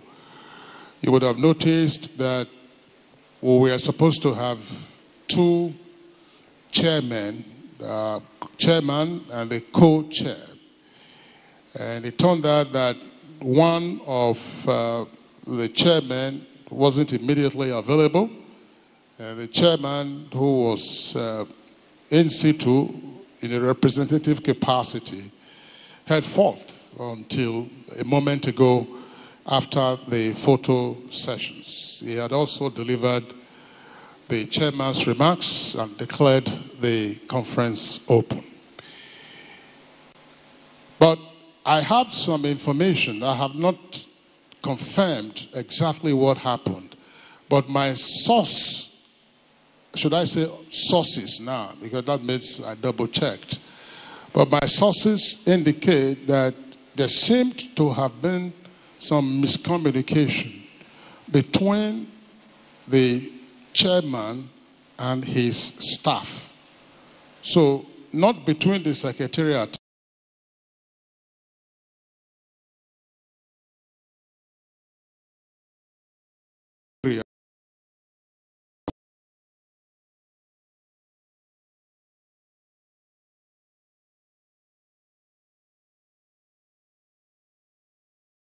difficult at first, but eventually they reached him and is here with us. Your Excellencies, ladies and gentlemen, my pleasure at this time to invite for his own remarks, because he holds this forum in high esteem and is the chairman also of this conference, the 4th Annual National Conference of the Forum of Former Deputy Governors. Distinguished Senator Ayim Pius Ayim, former President of the Senate of the Federal Republic, and also former Secretary to the Government of the Federation. Please, let's welcome him with a much louder round of applause to the microphone and to the podium.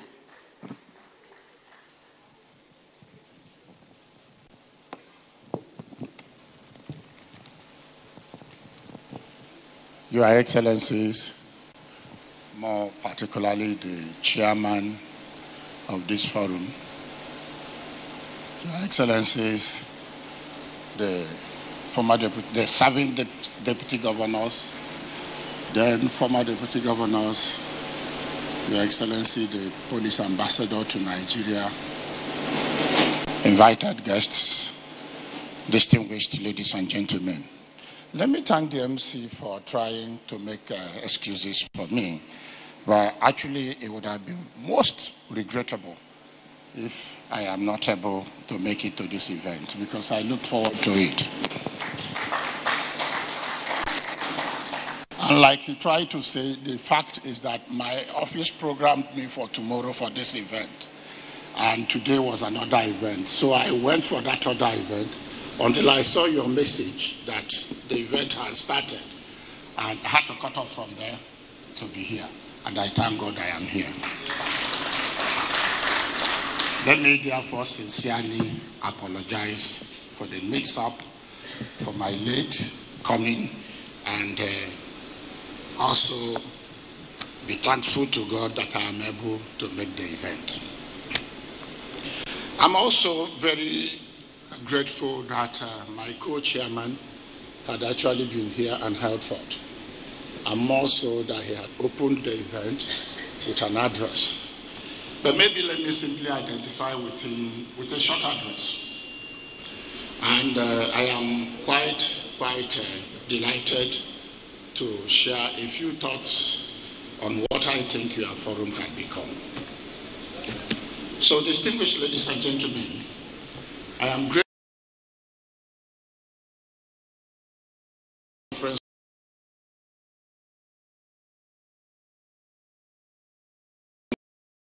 elements in nation building. I was told that in the past, your conference teams included the following: nation building in challenging times, partnering in the shared vision for good governance and sustainable development, strategic solution to good governance, food security and sustainable growth in Nigeria. And this year's conference theme is boosting Nigeria's productive future for effective national good and self-reliance, harnessing leadership, industry and innovation for effective policy implementation. Let me start by saying that of all former national office holders fora, the former Deputy Governors Forum appear to have become the most focused, most productive, and most impactful in their contributions to our efforts in nation building. I am not sure there is any former office holders forum that has issues as this.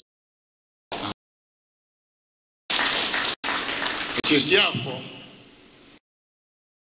an opportunity to congratulate the chairman and members of the Forum of Former Deputy Governors for your steadfastness and patriotic commitment to nation building. Speaking of this year's theme, I am to say that the imperative of productive economy was never lost on the various governments of Nigeria since 1960. This is because at times when people talk about productive economy today, it will appear as if it's a new idea. And it is to my knowledge that since 1960, it had been the concern of every government in Nigeria. The resurgence of the clamor for productive economy through industrialization today only underscores the economic and social setbacks the nation has suffered due to failed attempts on industrialization.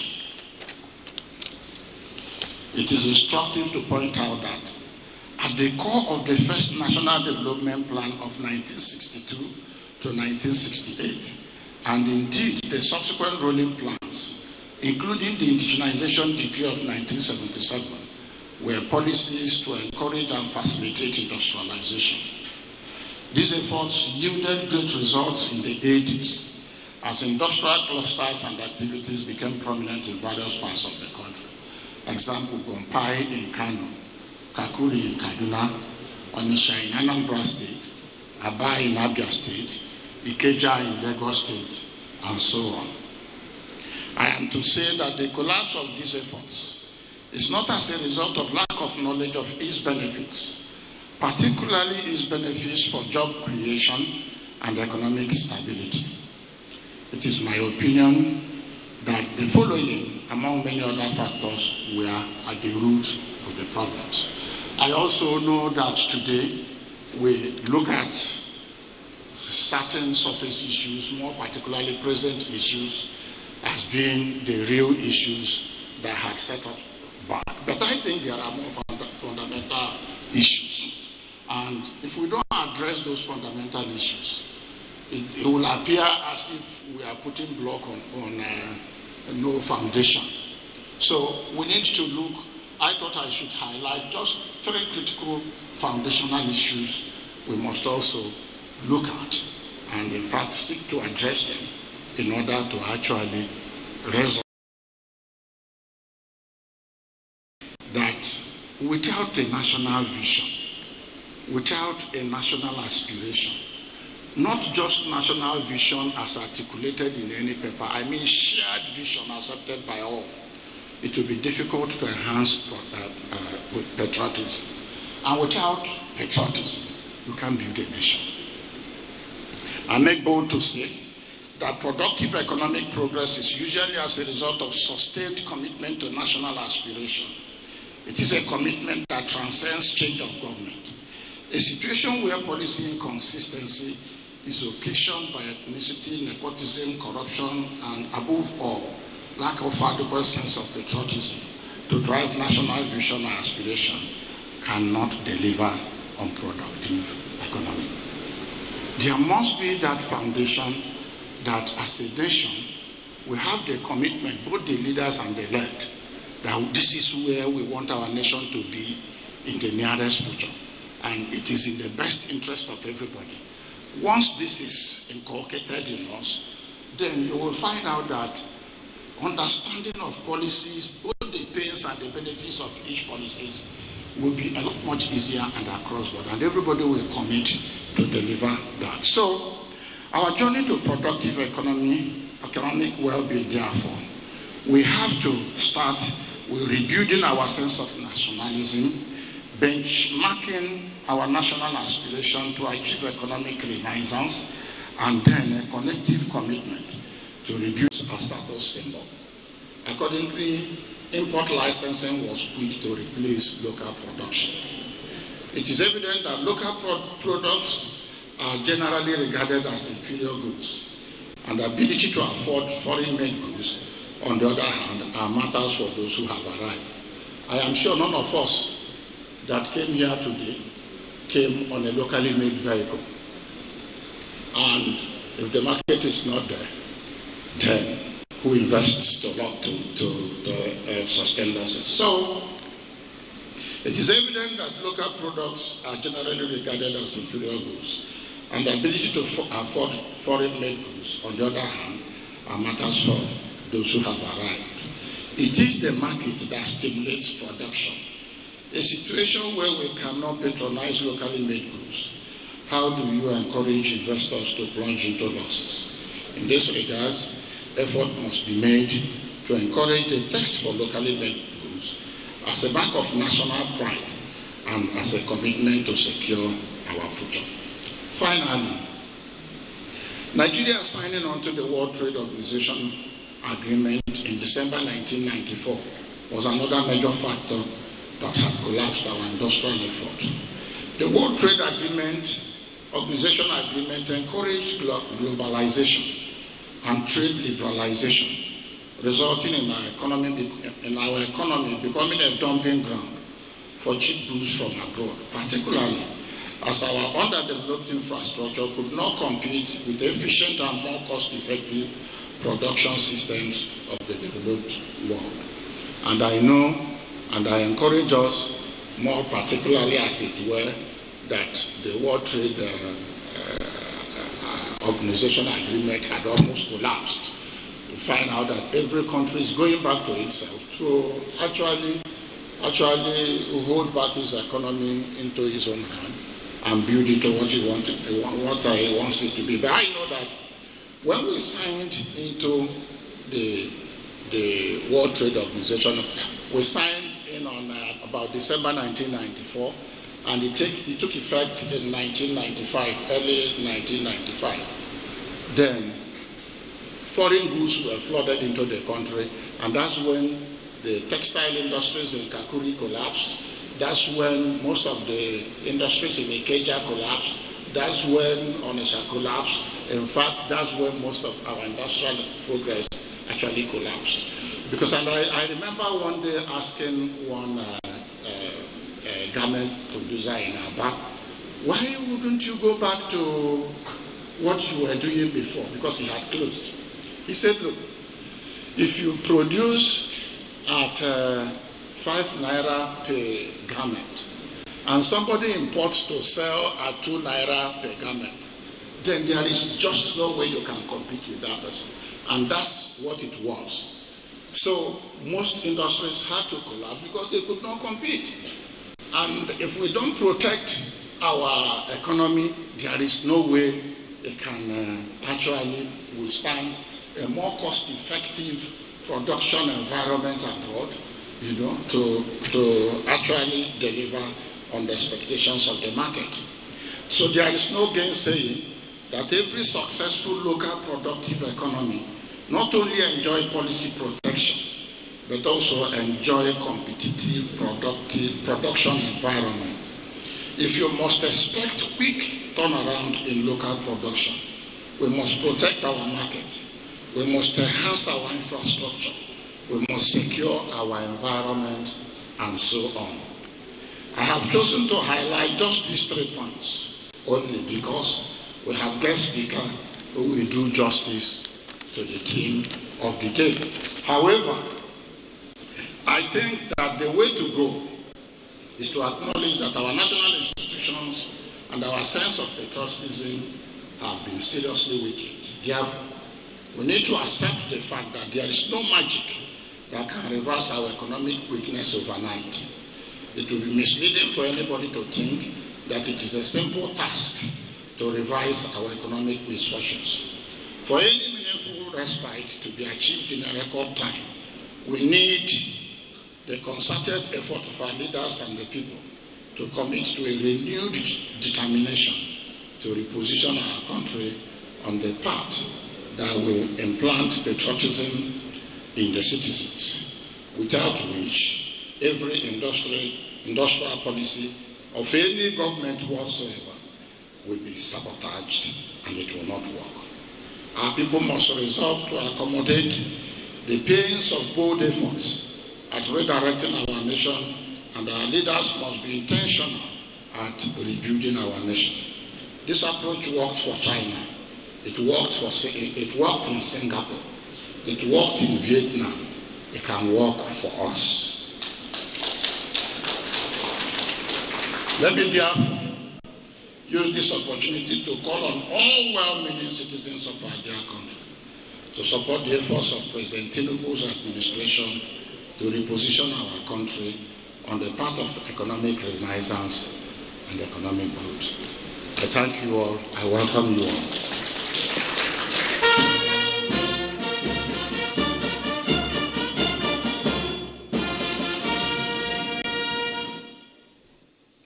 Please, let's put our hands together again for distinguished Senator Ayim Pius Ayim, former President of the Senate of the Federal Republic of Nigeria during the 5th National Assembly. His name alone rings with purpose, steady, balanced, and of course, resonates like the man himself. Distinguished ladies and gentlemen, we're gradually moving to the critical period, and that's the time to take our keynote address. But before then, let me quickly take these recognitions. Engineer Dauda Musa, FNSE, Executive Committee member, representing President of the Nigerian Society of Engineers, Engineer Margaret Aino Oguntala, FNSE. Please, can we put our hands together? Thank you, sir.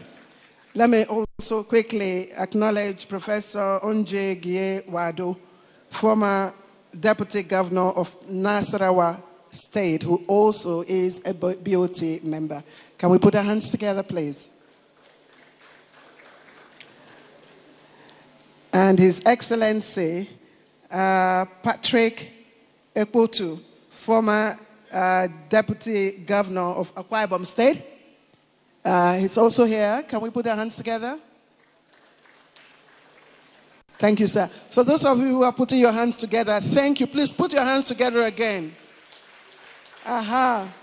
This side of the hall, you're all quiet. Please, can you put your hands together for the Forum of Deputy Governors? Thank you. Thank you. And you know what? Our keynote address will be taken by a very special person. Professor Tanko Ishaya is the Vice Chancellor of the University of Jos, a place I dreamt to further my education. Unfortunately, I couldn't. Lagos State said I must go to Akokite. Hello, greatest Akokite. So Professor Tanko Ishaya will be giving us the keynote address. I'm trying to get a bit of his profile. Apart from being the VC of University of Jos, I am also told he's a tech and innovation advocate. Thank you very much, sir. I wanted to say more. Should I continue? I should wait. Please, let's put our hands together for our keynote address, Professor Tanko Ishaya.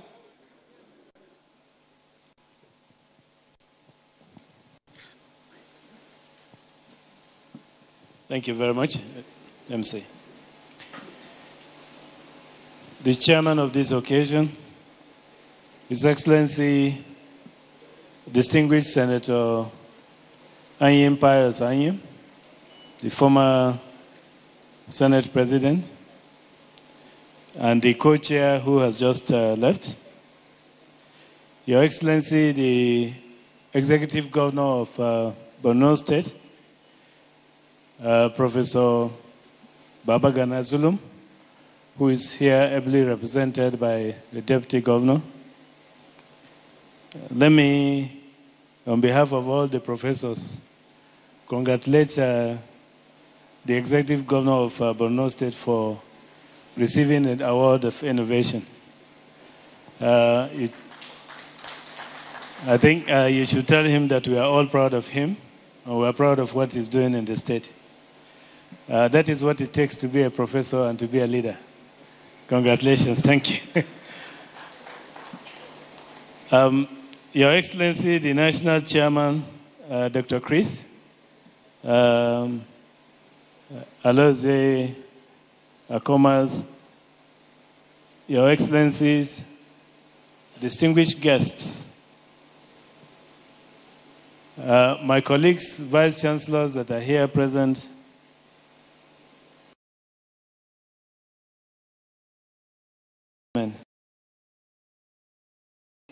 stand behind or hide behind an excellent protocol that has already been established to deliver my keynote address. Even though, like I was just saying, sharing that His Excellency, distinguished Senator Ayim Pius Ayim, has already delivered a keynote address. I'm probably just here to, to have a further conversation on the keynote address that His Excellency has delivered.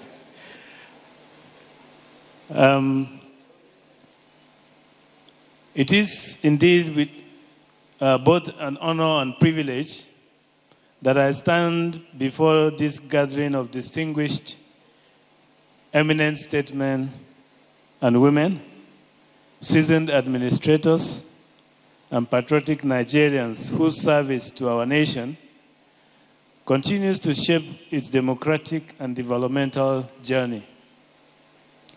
I thank the forum sincerely for inviting me to share thoughts on the topic that goes to the heart of Nigeria's economic transformation, which is Nigeria's productive capacity for national growth and self-reliance, the role of leadership, industry, innovation in policy implementation.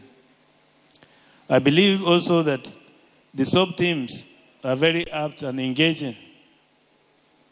Your Excellencies, this subject is timely, visionary, and necessary because it compels us to look beyond the rhetorics and focus on the mechanisms that will enable Nigeria to achieve sustainable growth, inclusive prosperity, and genuine self-reliance. Is the highest sum of goods and services that the national economy can conveniently produce at full and efficient employment of its total resources, and so on and so forth. In other words, productive capacity is the overall potential output in relation to the factors of production. This includes labor, capital, entrepreneurship, technology, and of course, its natural resources. Your Excellencies, there's no debate on the abundance of resources available in Nigeria. There's no local government in Nigeria that is currently lacking in resources, that will assist in the building of a strong nation with a sustainable economy. The task before us is how to boost the productive capacity and make Nigeria great.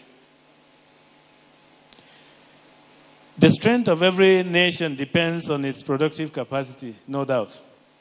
The ability to generate goods, services, ideas, and technology that meet domestic needs and contribute to global value chain. So there's two things here. When His Excellency emphasized on the local aspect of it, but also we need to contribute to the global value chain. It is not merely about having resources.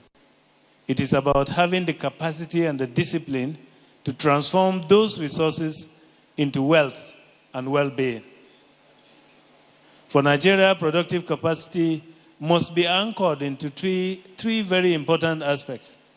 Number one, is our youthful population, which is both a challenge and also an opportunity. Number two is on our vast natural resources. You will see them abound from agriculture to solid mineral resources. And number three, the growing intellectual and technological capacity, especially within our universities and, of course, innovation hubs. Productive capacity is dynamic and driven by socioeconomic factors, some of which include the following. Number one, the human capital. This is the ability of available workforce to put into action all acquired expertise, knowledge and experience obtained through formal and informal education, apprenticeship and training. The role of educational institutions is curriculum and sensitivity to both the local and, of course, the global challenge is very key. Number two is the physical capital. We are in the digital age. No nation can play down the role of technology in fostering productive capacity. The graduation, and of course, what we have seen to season of artificial intelligence today, is a window for optimization of the nation's productive capacity and resources. The University of Jos is not taking this challenge for granted. We are in the process of establishing a world-class center of artificial intelligence to foster productive production capacity and make us relevant in this dynamic society. The country is in their need of all kinds of state-of-the-art equipment, machinery, tools, and functional infrastructure to enhance physical capacity needed for our desired productive capacity. Number three is policy making. Productive capacity is a function of public policy making.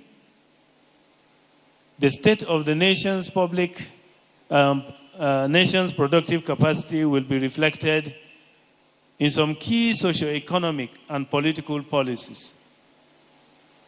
This is more visible in monetary policies, such as the interest rate, regulation of fiscal policy, and review of investments in both private and public sectors. Number four, business strategy. Productive capacity of countries is now technically regulated by the private sector. In most cases, the strategies deployed by the private sector gives a path to what the government will do and decisions to be taken in addressing some of the emerging challenges. Number five is that of inflation management.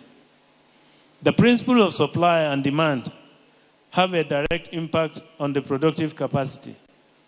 When resources become scarce, prices are tended to rise. The rise in prices breeds inflation, which must be managed through policy making and, of course, monitoring. So what are some of the methods of increasing productive capacity? It is a common administrative practice to put in place policies that will increase productive capacity. And of course, just like His Excellency rightly said, we have all the policies. No government is satisfied with a stagnated productive capacity. Long-term and short-term mechanisms are always designed to ensure increasing capacity, productive capacity. While working out strategies for increasing productive capacity in a nation's economy, both the public and the private sectors are always made the point of reference.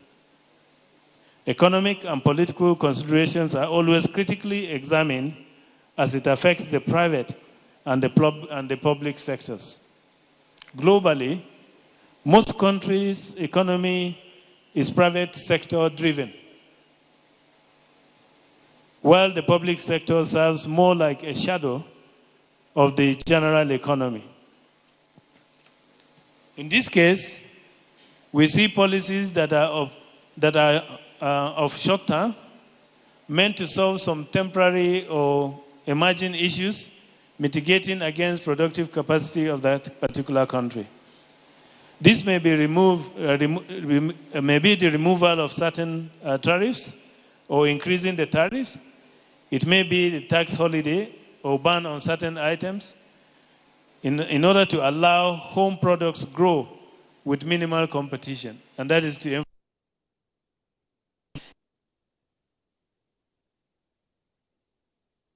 and protection of the weak will promote productive capacity of the country.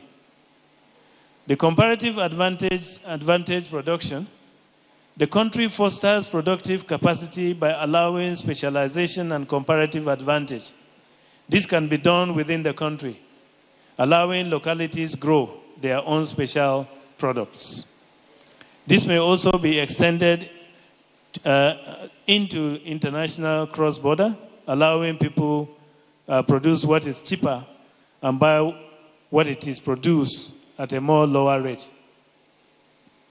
The use of technology is very important. In this regard, adequate and modern technology deserves total attention. The government should embark on policies that will make our productive capacity be driven by technology. Obsolete machineries cannot help promote productive capacity in any given nation.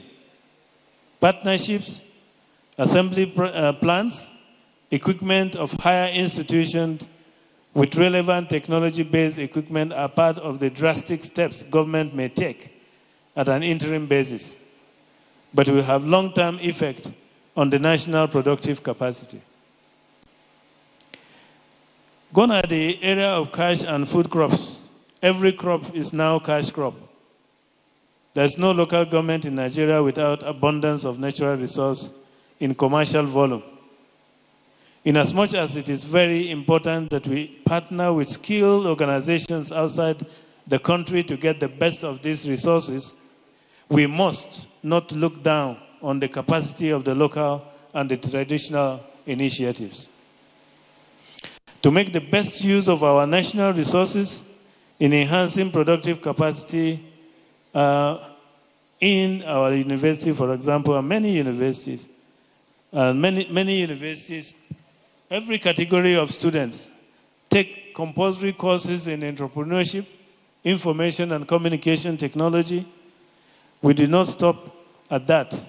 We now have most of the universities now have centers of entrepreneurship, and also the National Universities Commission run degree programs in entrepreneurship. Cyber security studies, public administration, and several other courses that will promote productive capacity at both public and private sectors are those that we are supposed to concentrate on. As far as institutions is concerned, government institutions must rise to the challenge of present-day realities. The institutions should not stick to laws and acts that are no longer useful to the present needs. Government institutions should lead the crusade for a progressive, productive capacity instead of allowing the private sector to dictate completely the tune. A productive institution will bring a new dawn, era of productivity, discipline, stability, and socio-economic transformation. This dawn is what we refer to as the national growth. And national growth, of course, is a plain language. Is the increase in the quality and quantity of goods and services produced by the nation's economy. This is usually measured by the country's gross domestic product. It involves the expansion of the economy through measures such as tax reform, government investment, and international collaborations. Growth in any country is very important for the upliftment of the citizens' welfare as it translates into socio-economic transformation of that particular nation. let's now look at some of the steps, because we are talking about national growth, some of the steps for national growth and self-reliance. There are several steps a nation can take to attain national growth through productive capacity. In practical terms, a nation like our beloved country and other countries within our socio-economic status may consider the following strategies. Number one, enlarge economic costs.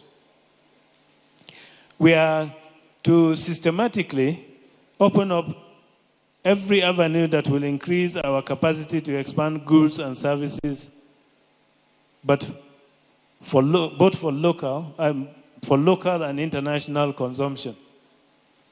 We should engage our institutions to identify what can boost our economy, new areas of activities, and the demands at home, and of course, what are the demands internationally.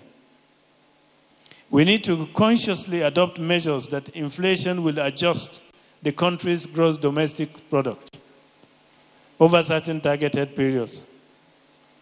We need think tanks and strategic actions.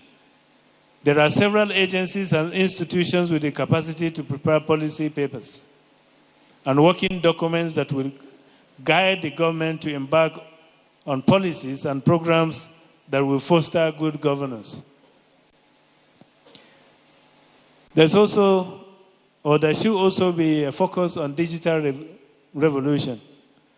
Nigeria is very ripe for massive digital governance. We will agree, Your Excellencies, with me that the present government is taking bold steps to enhance digital government. Our investment in digital technology is the master key for growth and development of the country. We must at every level make technological advancement our driving force.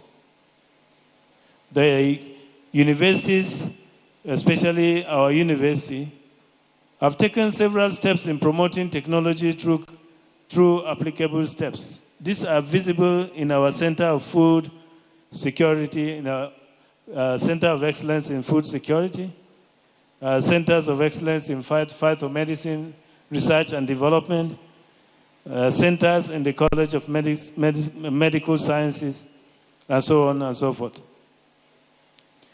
Promoting and, of course, investing in digital technology and innovation is also seen as a key driver of national growth and development. There's also, of course, the legacy of continuity. Legislation that will ensure continuity of lasting programs and policies should be put in place with provisions that will include compliance. Policy should not be regime-based. It should outlast the regimes. Review of policies and programs should not be a political agenda, but a national agenda.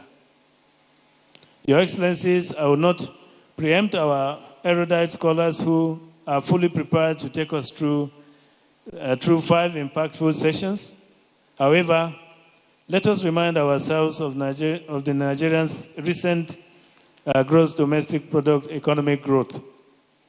Nigerians' GDP grew by only 4.23% in the second quarter of 2025, which is the fastest rate in 4 years. However, for the third quarter, we experienced a slow projection of 3.9%. This came to be simply probably because of the delayed efforts of some monetary policies that are easing instability in capital flow and also that of oil prices. The good news, however, is that other economic indicators present a positive environment, such as the decline in inflation and the recovery of services and non-oil sectors. National self-reliance. Your Excellencies, self-reliance does not mean isolation from global trade or technology. It means resilience. the ability to depend primarily on our internal strength, and that we are able to add value to our exports and reduce dependency in imported goods and foreign expertise. Yet, despite our abundant resources, Nigeria's economy remains very, very vulnerable and underproductive. We export crude oil, but import refined petrol. We grow food, but still depend on imports. We educate brilliant minds, but often fail to harness their creativity. And instead, we allow other countries come in and pick these brilliant brains to their own countries and explore the creativity, their potentials, in order to grow their self-reliance and self-sufficiency. This is not a lack of potential. It is, to my own thinking, it is a leadership and a policy execution gap. And that's an area that we really need to focus on. I am very optimistic that we have a clear course to sail to greatness as a country.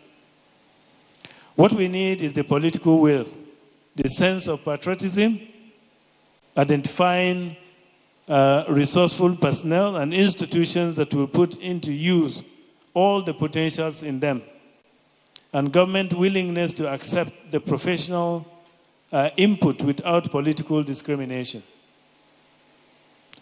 This we can attain through a deliberate national self-reliance. This simply means we must be conscious of our identity as a sovereign nation.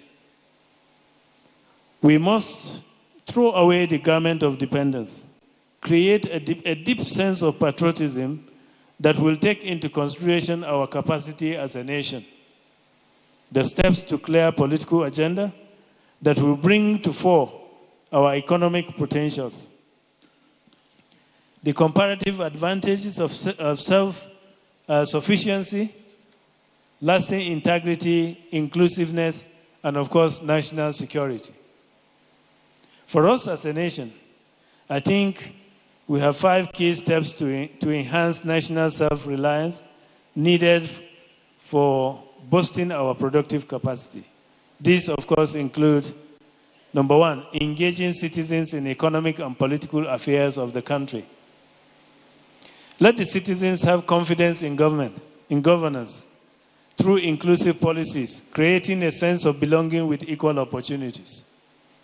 This will translate to a culture of productive way of life, propelled by commitment, sacrifice, and active participation in matters that will promote unity and, of course, economic development.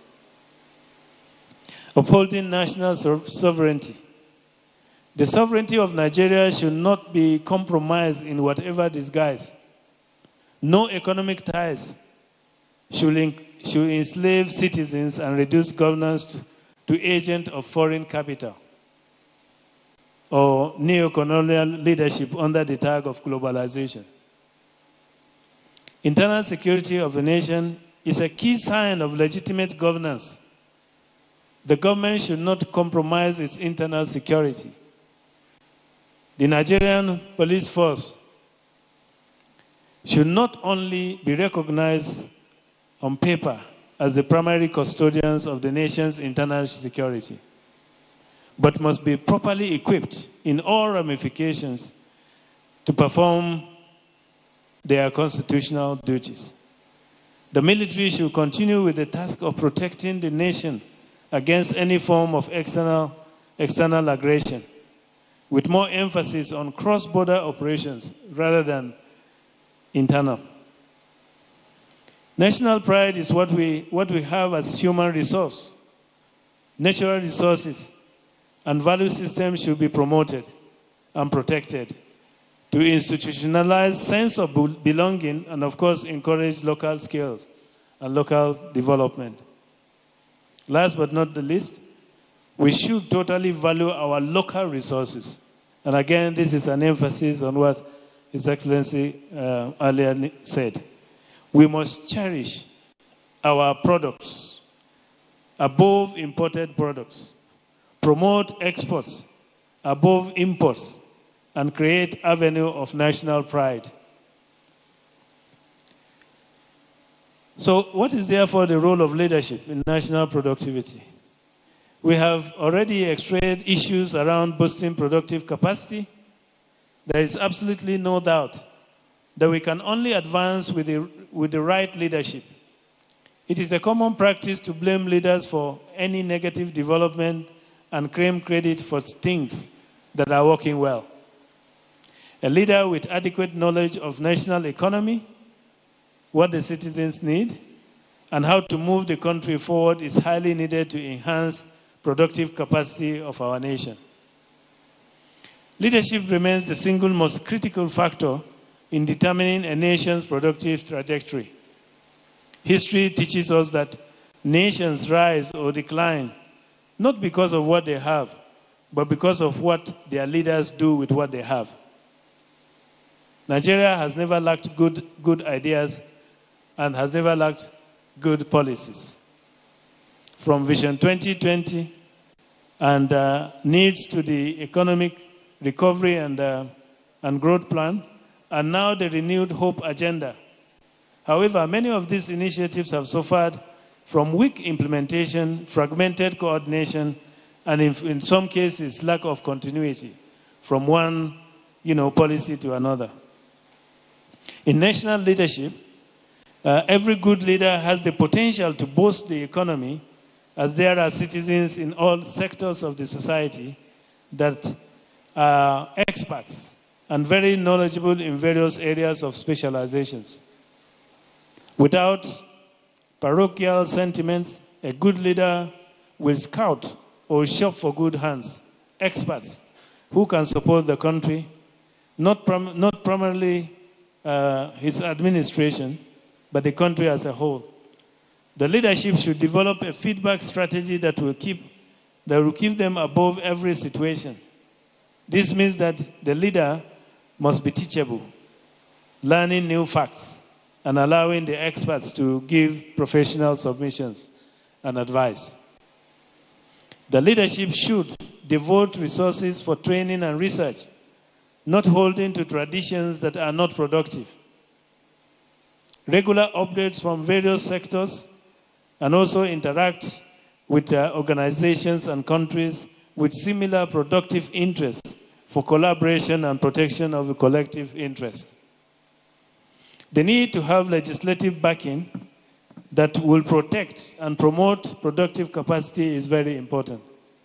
The laws may be amended based on emerging trends, not holding to unproductive and unprofitable legislation. Business environment should be friendly and promising with a brighter future. This is the task of leadership. The local actors must be protected, especially those that are weak in terms of resource and capital. Relevant financial institutions and support agencies should be put in place by leadership to boost productive capacity. To unlock productive capacity, our leadership at all levels must, one, provide long-term vision that transcends political cycles. Number two, ensure policy consistency regardless of the change of administration. Number three, promote meritocracy and competence in public service appointments. Number four, lead with integrity, using public resources and public good. And of course, build institutions, not individuals, as the engines of governance continuity. The challenge before us is not a shortage of blueprints, but the failure to execute with discipline and accountability. A productive economy cannot grow in a climate where leadership lacks moral authority or where the rule of law is compromised. Industry. Of course, Your Excellencies, let us always bear in mind that industries are the engine of economic transformation. Industry converts ideas and policies into tangible outcomes. However, Nigeria's industrial base has remained fragile for decades, undermined by erratic power supply, in some cases, infrastructural decay, limited access to credit, and weak linkages between research and development.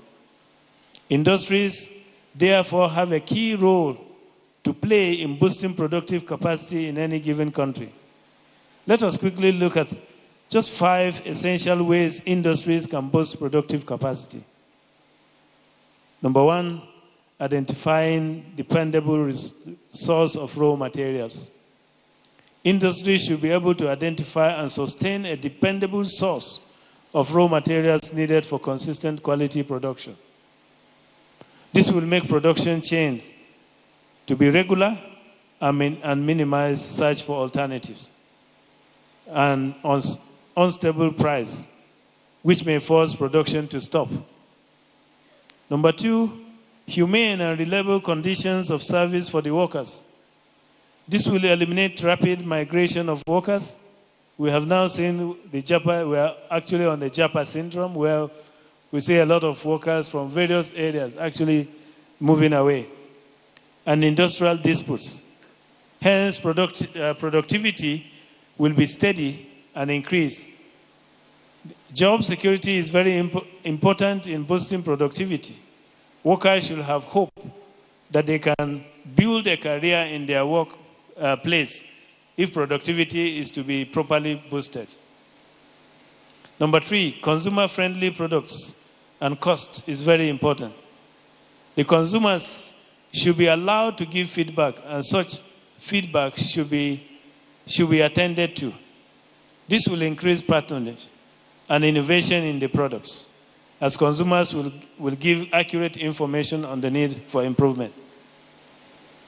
Interaction with government for certain support or concessions that will protect the industry against foreign competition.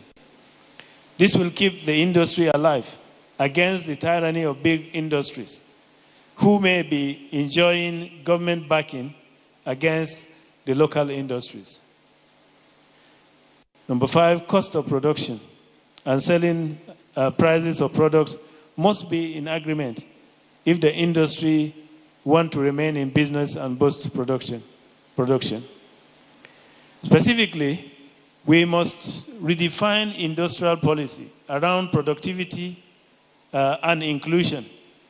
We must empower small and medium-scale enterprises, which account for more than 80% of employment in our country. We must reinvigorate manufacturing, particularly in agro-processing, textile, and light industries, to substitute imports and also, of course, boost exports. We must create industrial clusters and special economic zones where innovation and production can thrive under shared infrastructure. And of course, we need to strengthen partnership between the universities, polytechnics, and other institutions and industry. We must work within the context of the triple helix to bridge the gap between research and also that of commercialization. A strong industrial base ensures that our raw materials from cassava to cocoa to lithium and crude oil are refined into products that generate jobs, foreign exchange, and of course, technological know-how. Without industries, leadership's vision remains abstract. With it, policy becomes production. On the issue of innovation, of course, innovation is the catalyst of modern productivity. Innovation is the lifeblood of the 21st century in economies. It is what differentiates nations that are merely resource-rich from those that are knowledge-rich. Innovation is not just about technology. It is about creative problem-solving, using science, entrepreneurship, digital tools to address local challenges. In agriculture, for instance, it means precise farming and agri-tech. In health, it means telemedicine and biotech. In governance, it means digital records, e-payments, and data-driven decision-making policies. Decision-making in general. Nigeria must deliberately invest in the innovation ecosystem by funding research and development in universities and research institutions, by protecting the intellectual property to reward creativity in those institutions, by establishing innovation and technology parks linked to university and industry, and of course encouraging youth entrepreneurship through targeted grants, mentorship, and of course incubation. Our young people are Nigerians' greatest untapped asset. With the right support, they can become creators, they can become innovators, and global competitors. Leadership must therefore create an environment where innovation is rewarded, but not stifled. We have seen in most cases where innovation actually in this country, rather than being supported, but it's actually stifled. Policy implementation, which is actually the missing link. Our problem, as many of us know from experience, has never been the policy scarcity, but policy inconsistency. And of course, in some cases, poor execution of such policies. We need effective policy implementation. Effective policy implementation requires institutional discipline, accountability mechanisms, and stakeholder inclusion. So how can we strengthen productive capacity? And what is the way forward? I think before I make my conclusion, I thought that we should have thoughts around these areas. To build a truly productive and self-reliant Nigeria,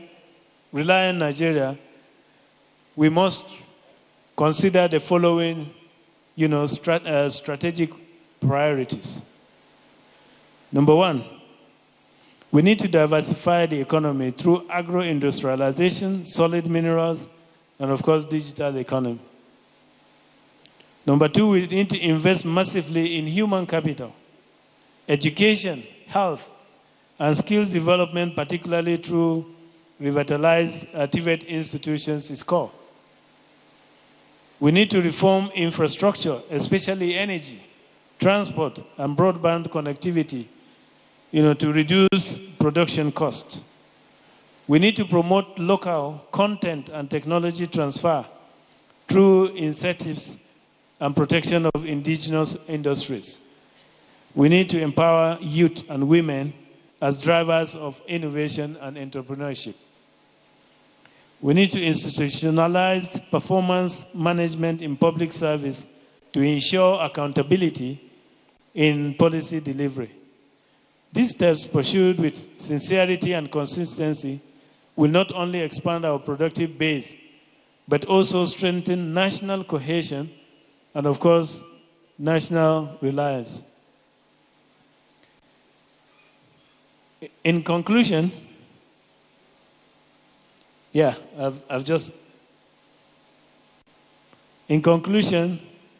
leadership should be for self-reliant future.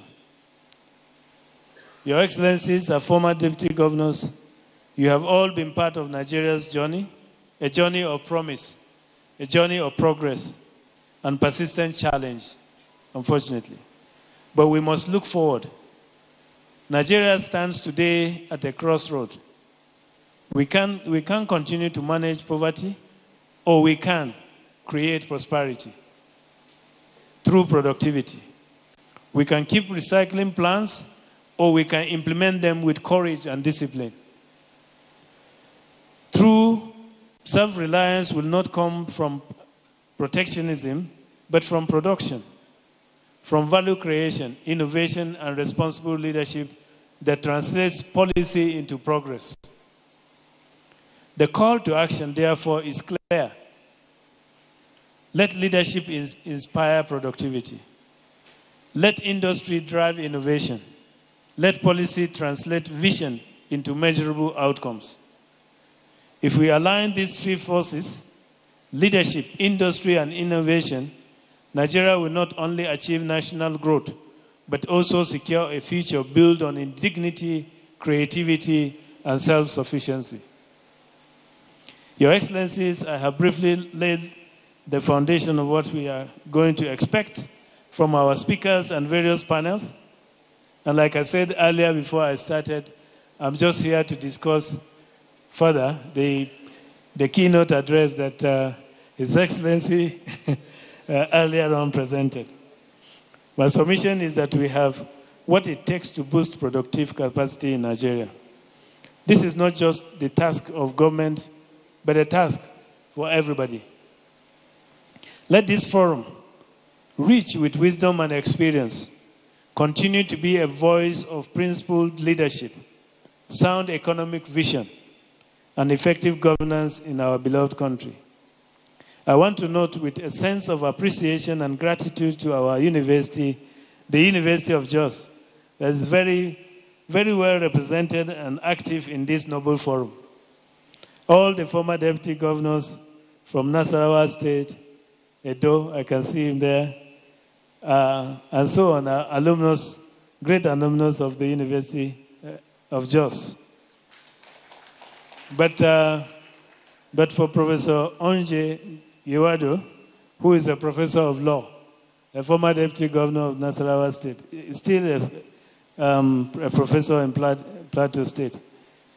Let me, and of course for them, Pauline Talen, who was a product and a former honorable minister. Well, late Professor Sonny Theoden was a professor of political science who was a deputy governor, was also a vice chancellor of the great University of Jos. On this note, the University of Jos will always give you all needed support to actualize the goals of fostering good governance and leadership in this country. Let me use this opportunity with the permission of the chairman and that in few days' time, the University of Jos will be hosting all Nigerian students for the Nuga Games 2025 from November 6th to 16th. I'm therefore standing here to officially invite all of you to join us as we celebrate also the University of Jos at 50. Okay. Thank you for your kind attention, and may God bless you. May God bless the Federal Republic of Nigeria. Thank you. I'm privileged. God bless you. Thank you.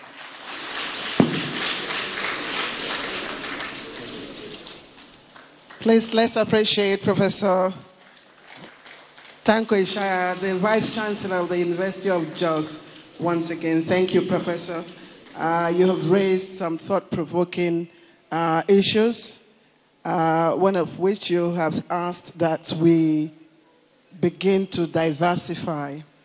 And I know that we have started diversifying our economy long before now.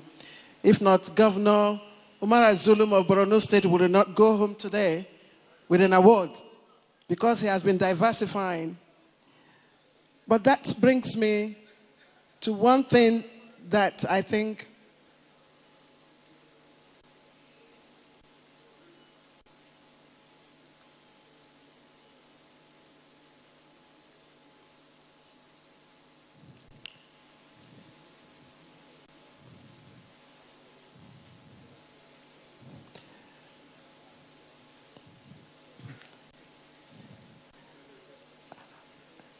Thank you, sir.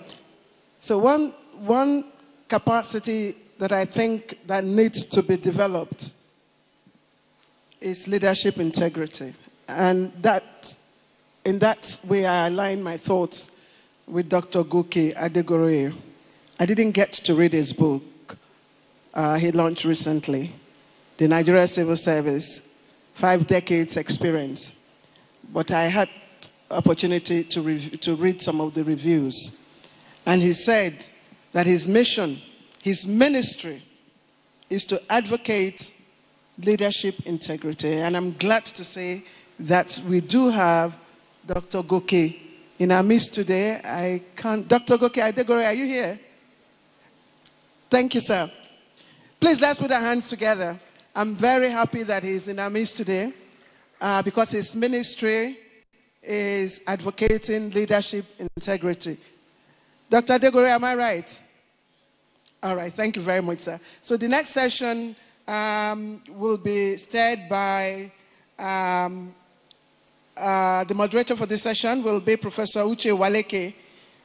He's, of course, Nigeria's first professor of capital market, a widely respected economic analyst.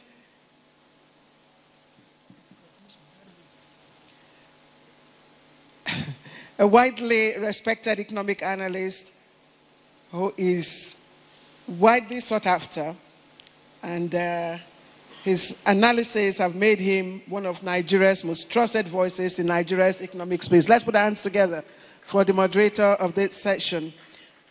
Thank you very much. I'll quickly read out the panelists. Professor Adeyi Ademola. Professor Adeyi Ademola is a professor of governance, identity politics and development communication at the University of Jos. He's Professor Ademola, are you here? Please, let's put our hands together. He's known for his clarity of thought, decades of impactful scholarship. He remains a guiding light in academia and public service. And let me also welcome Dr. Goke Adegoroye, who is a seasoned administrator, former DG Bureau of Public Service Reforms, one of Nigeria's most authoritative voices in public sector transformation and sustainable governance frameworks. Like I said earlier on, his main ministry is advocating leadership integrity. Let's put our hands together for Dr. Goke Adegoroye.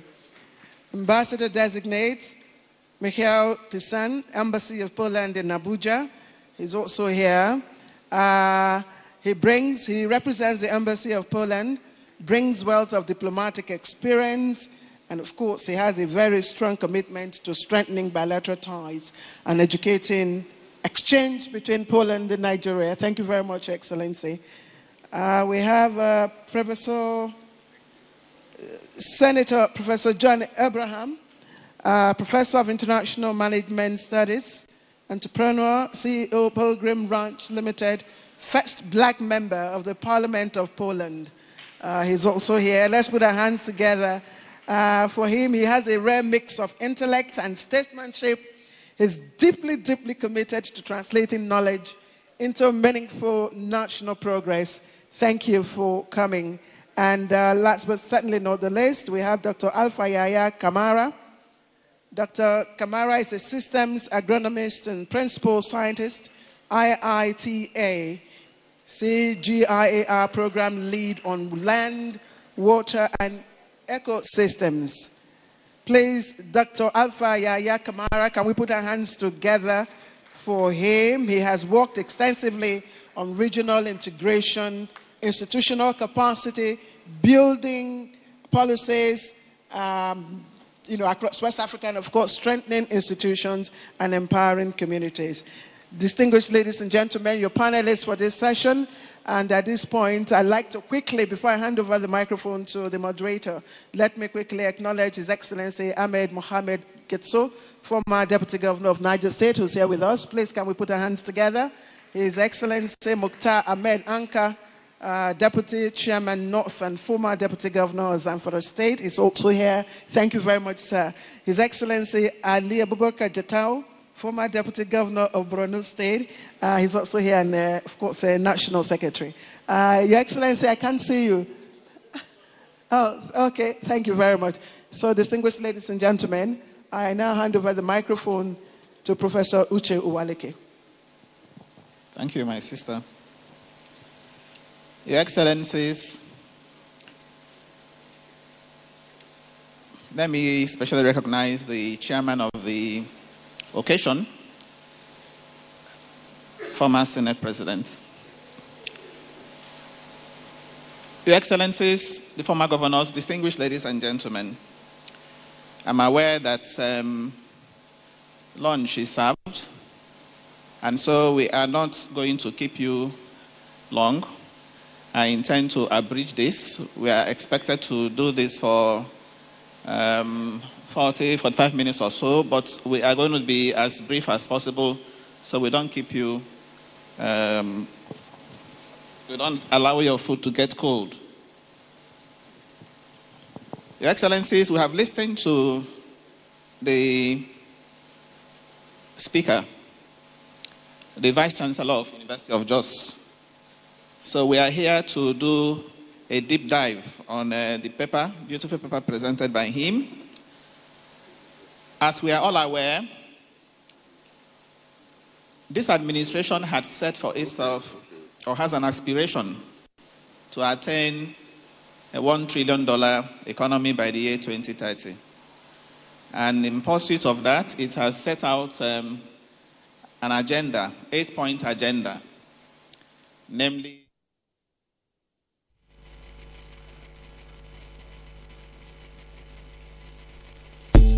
This is the network service of the NTA.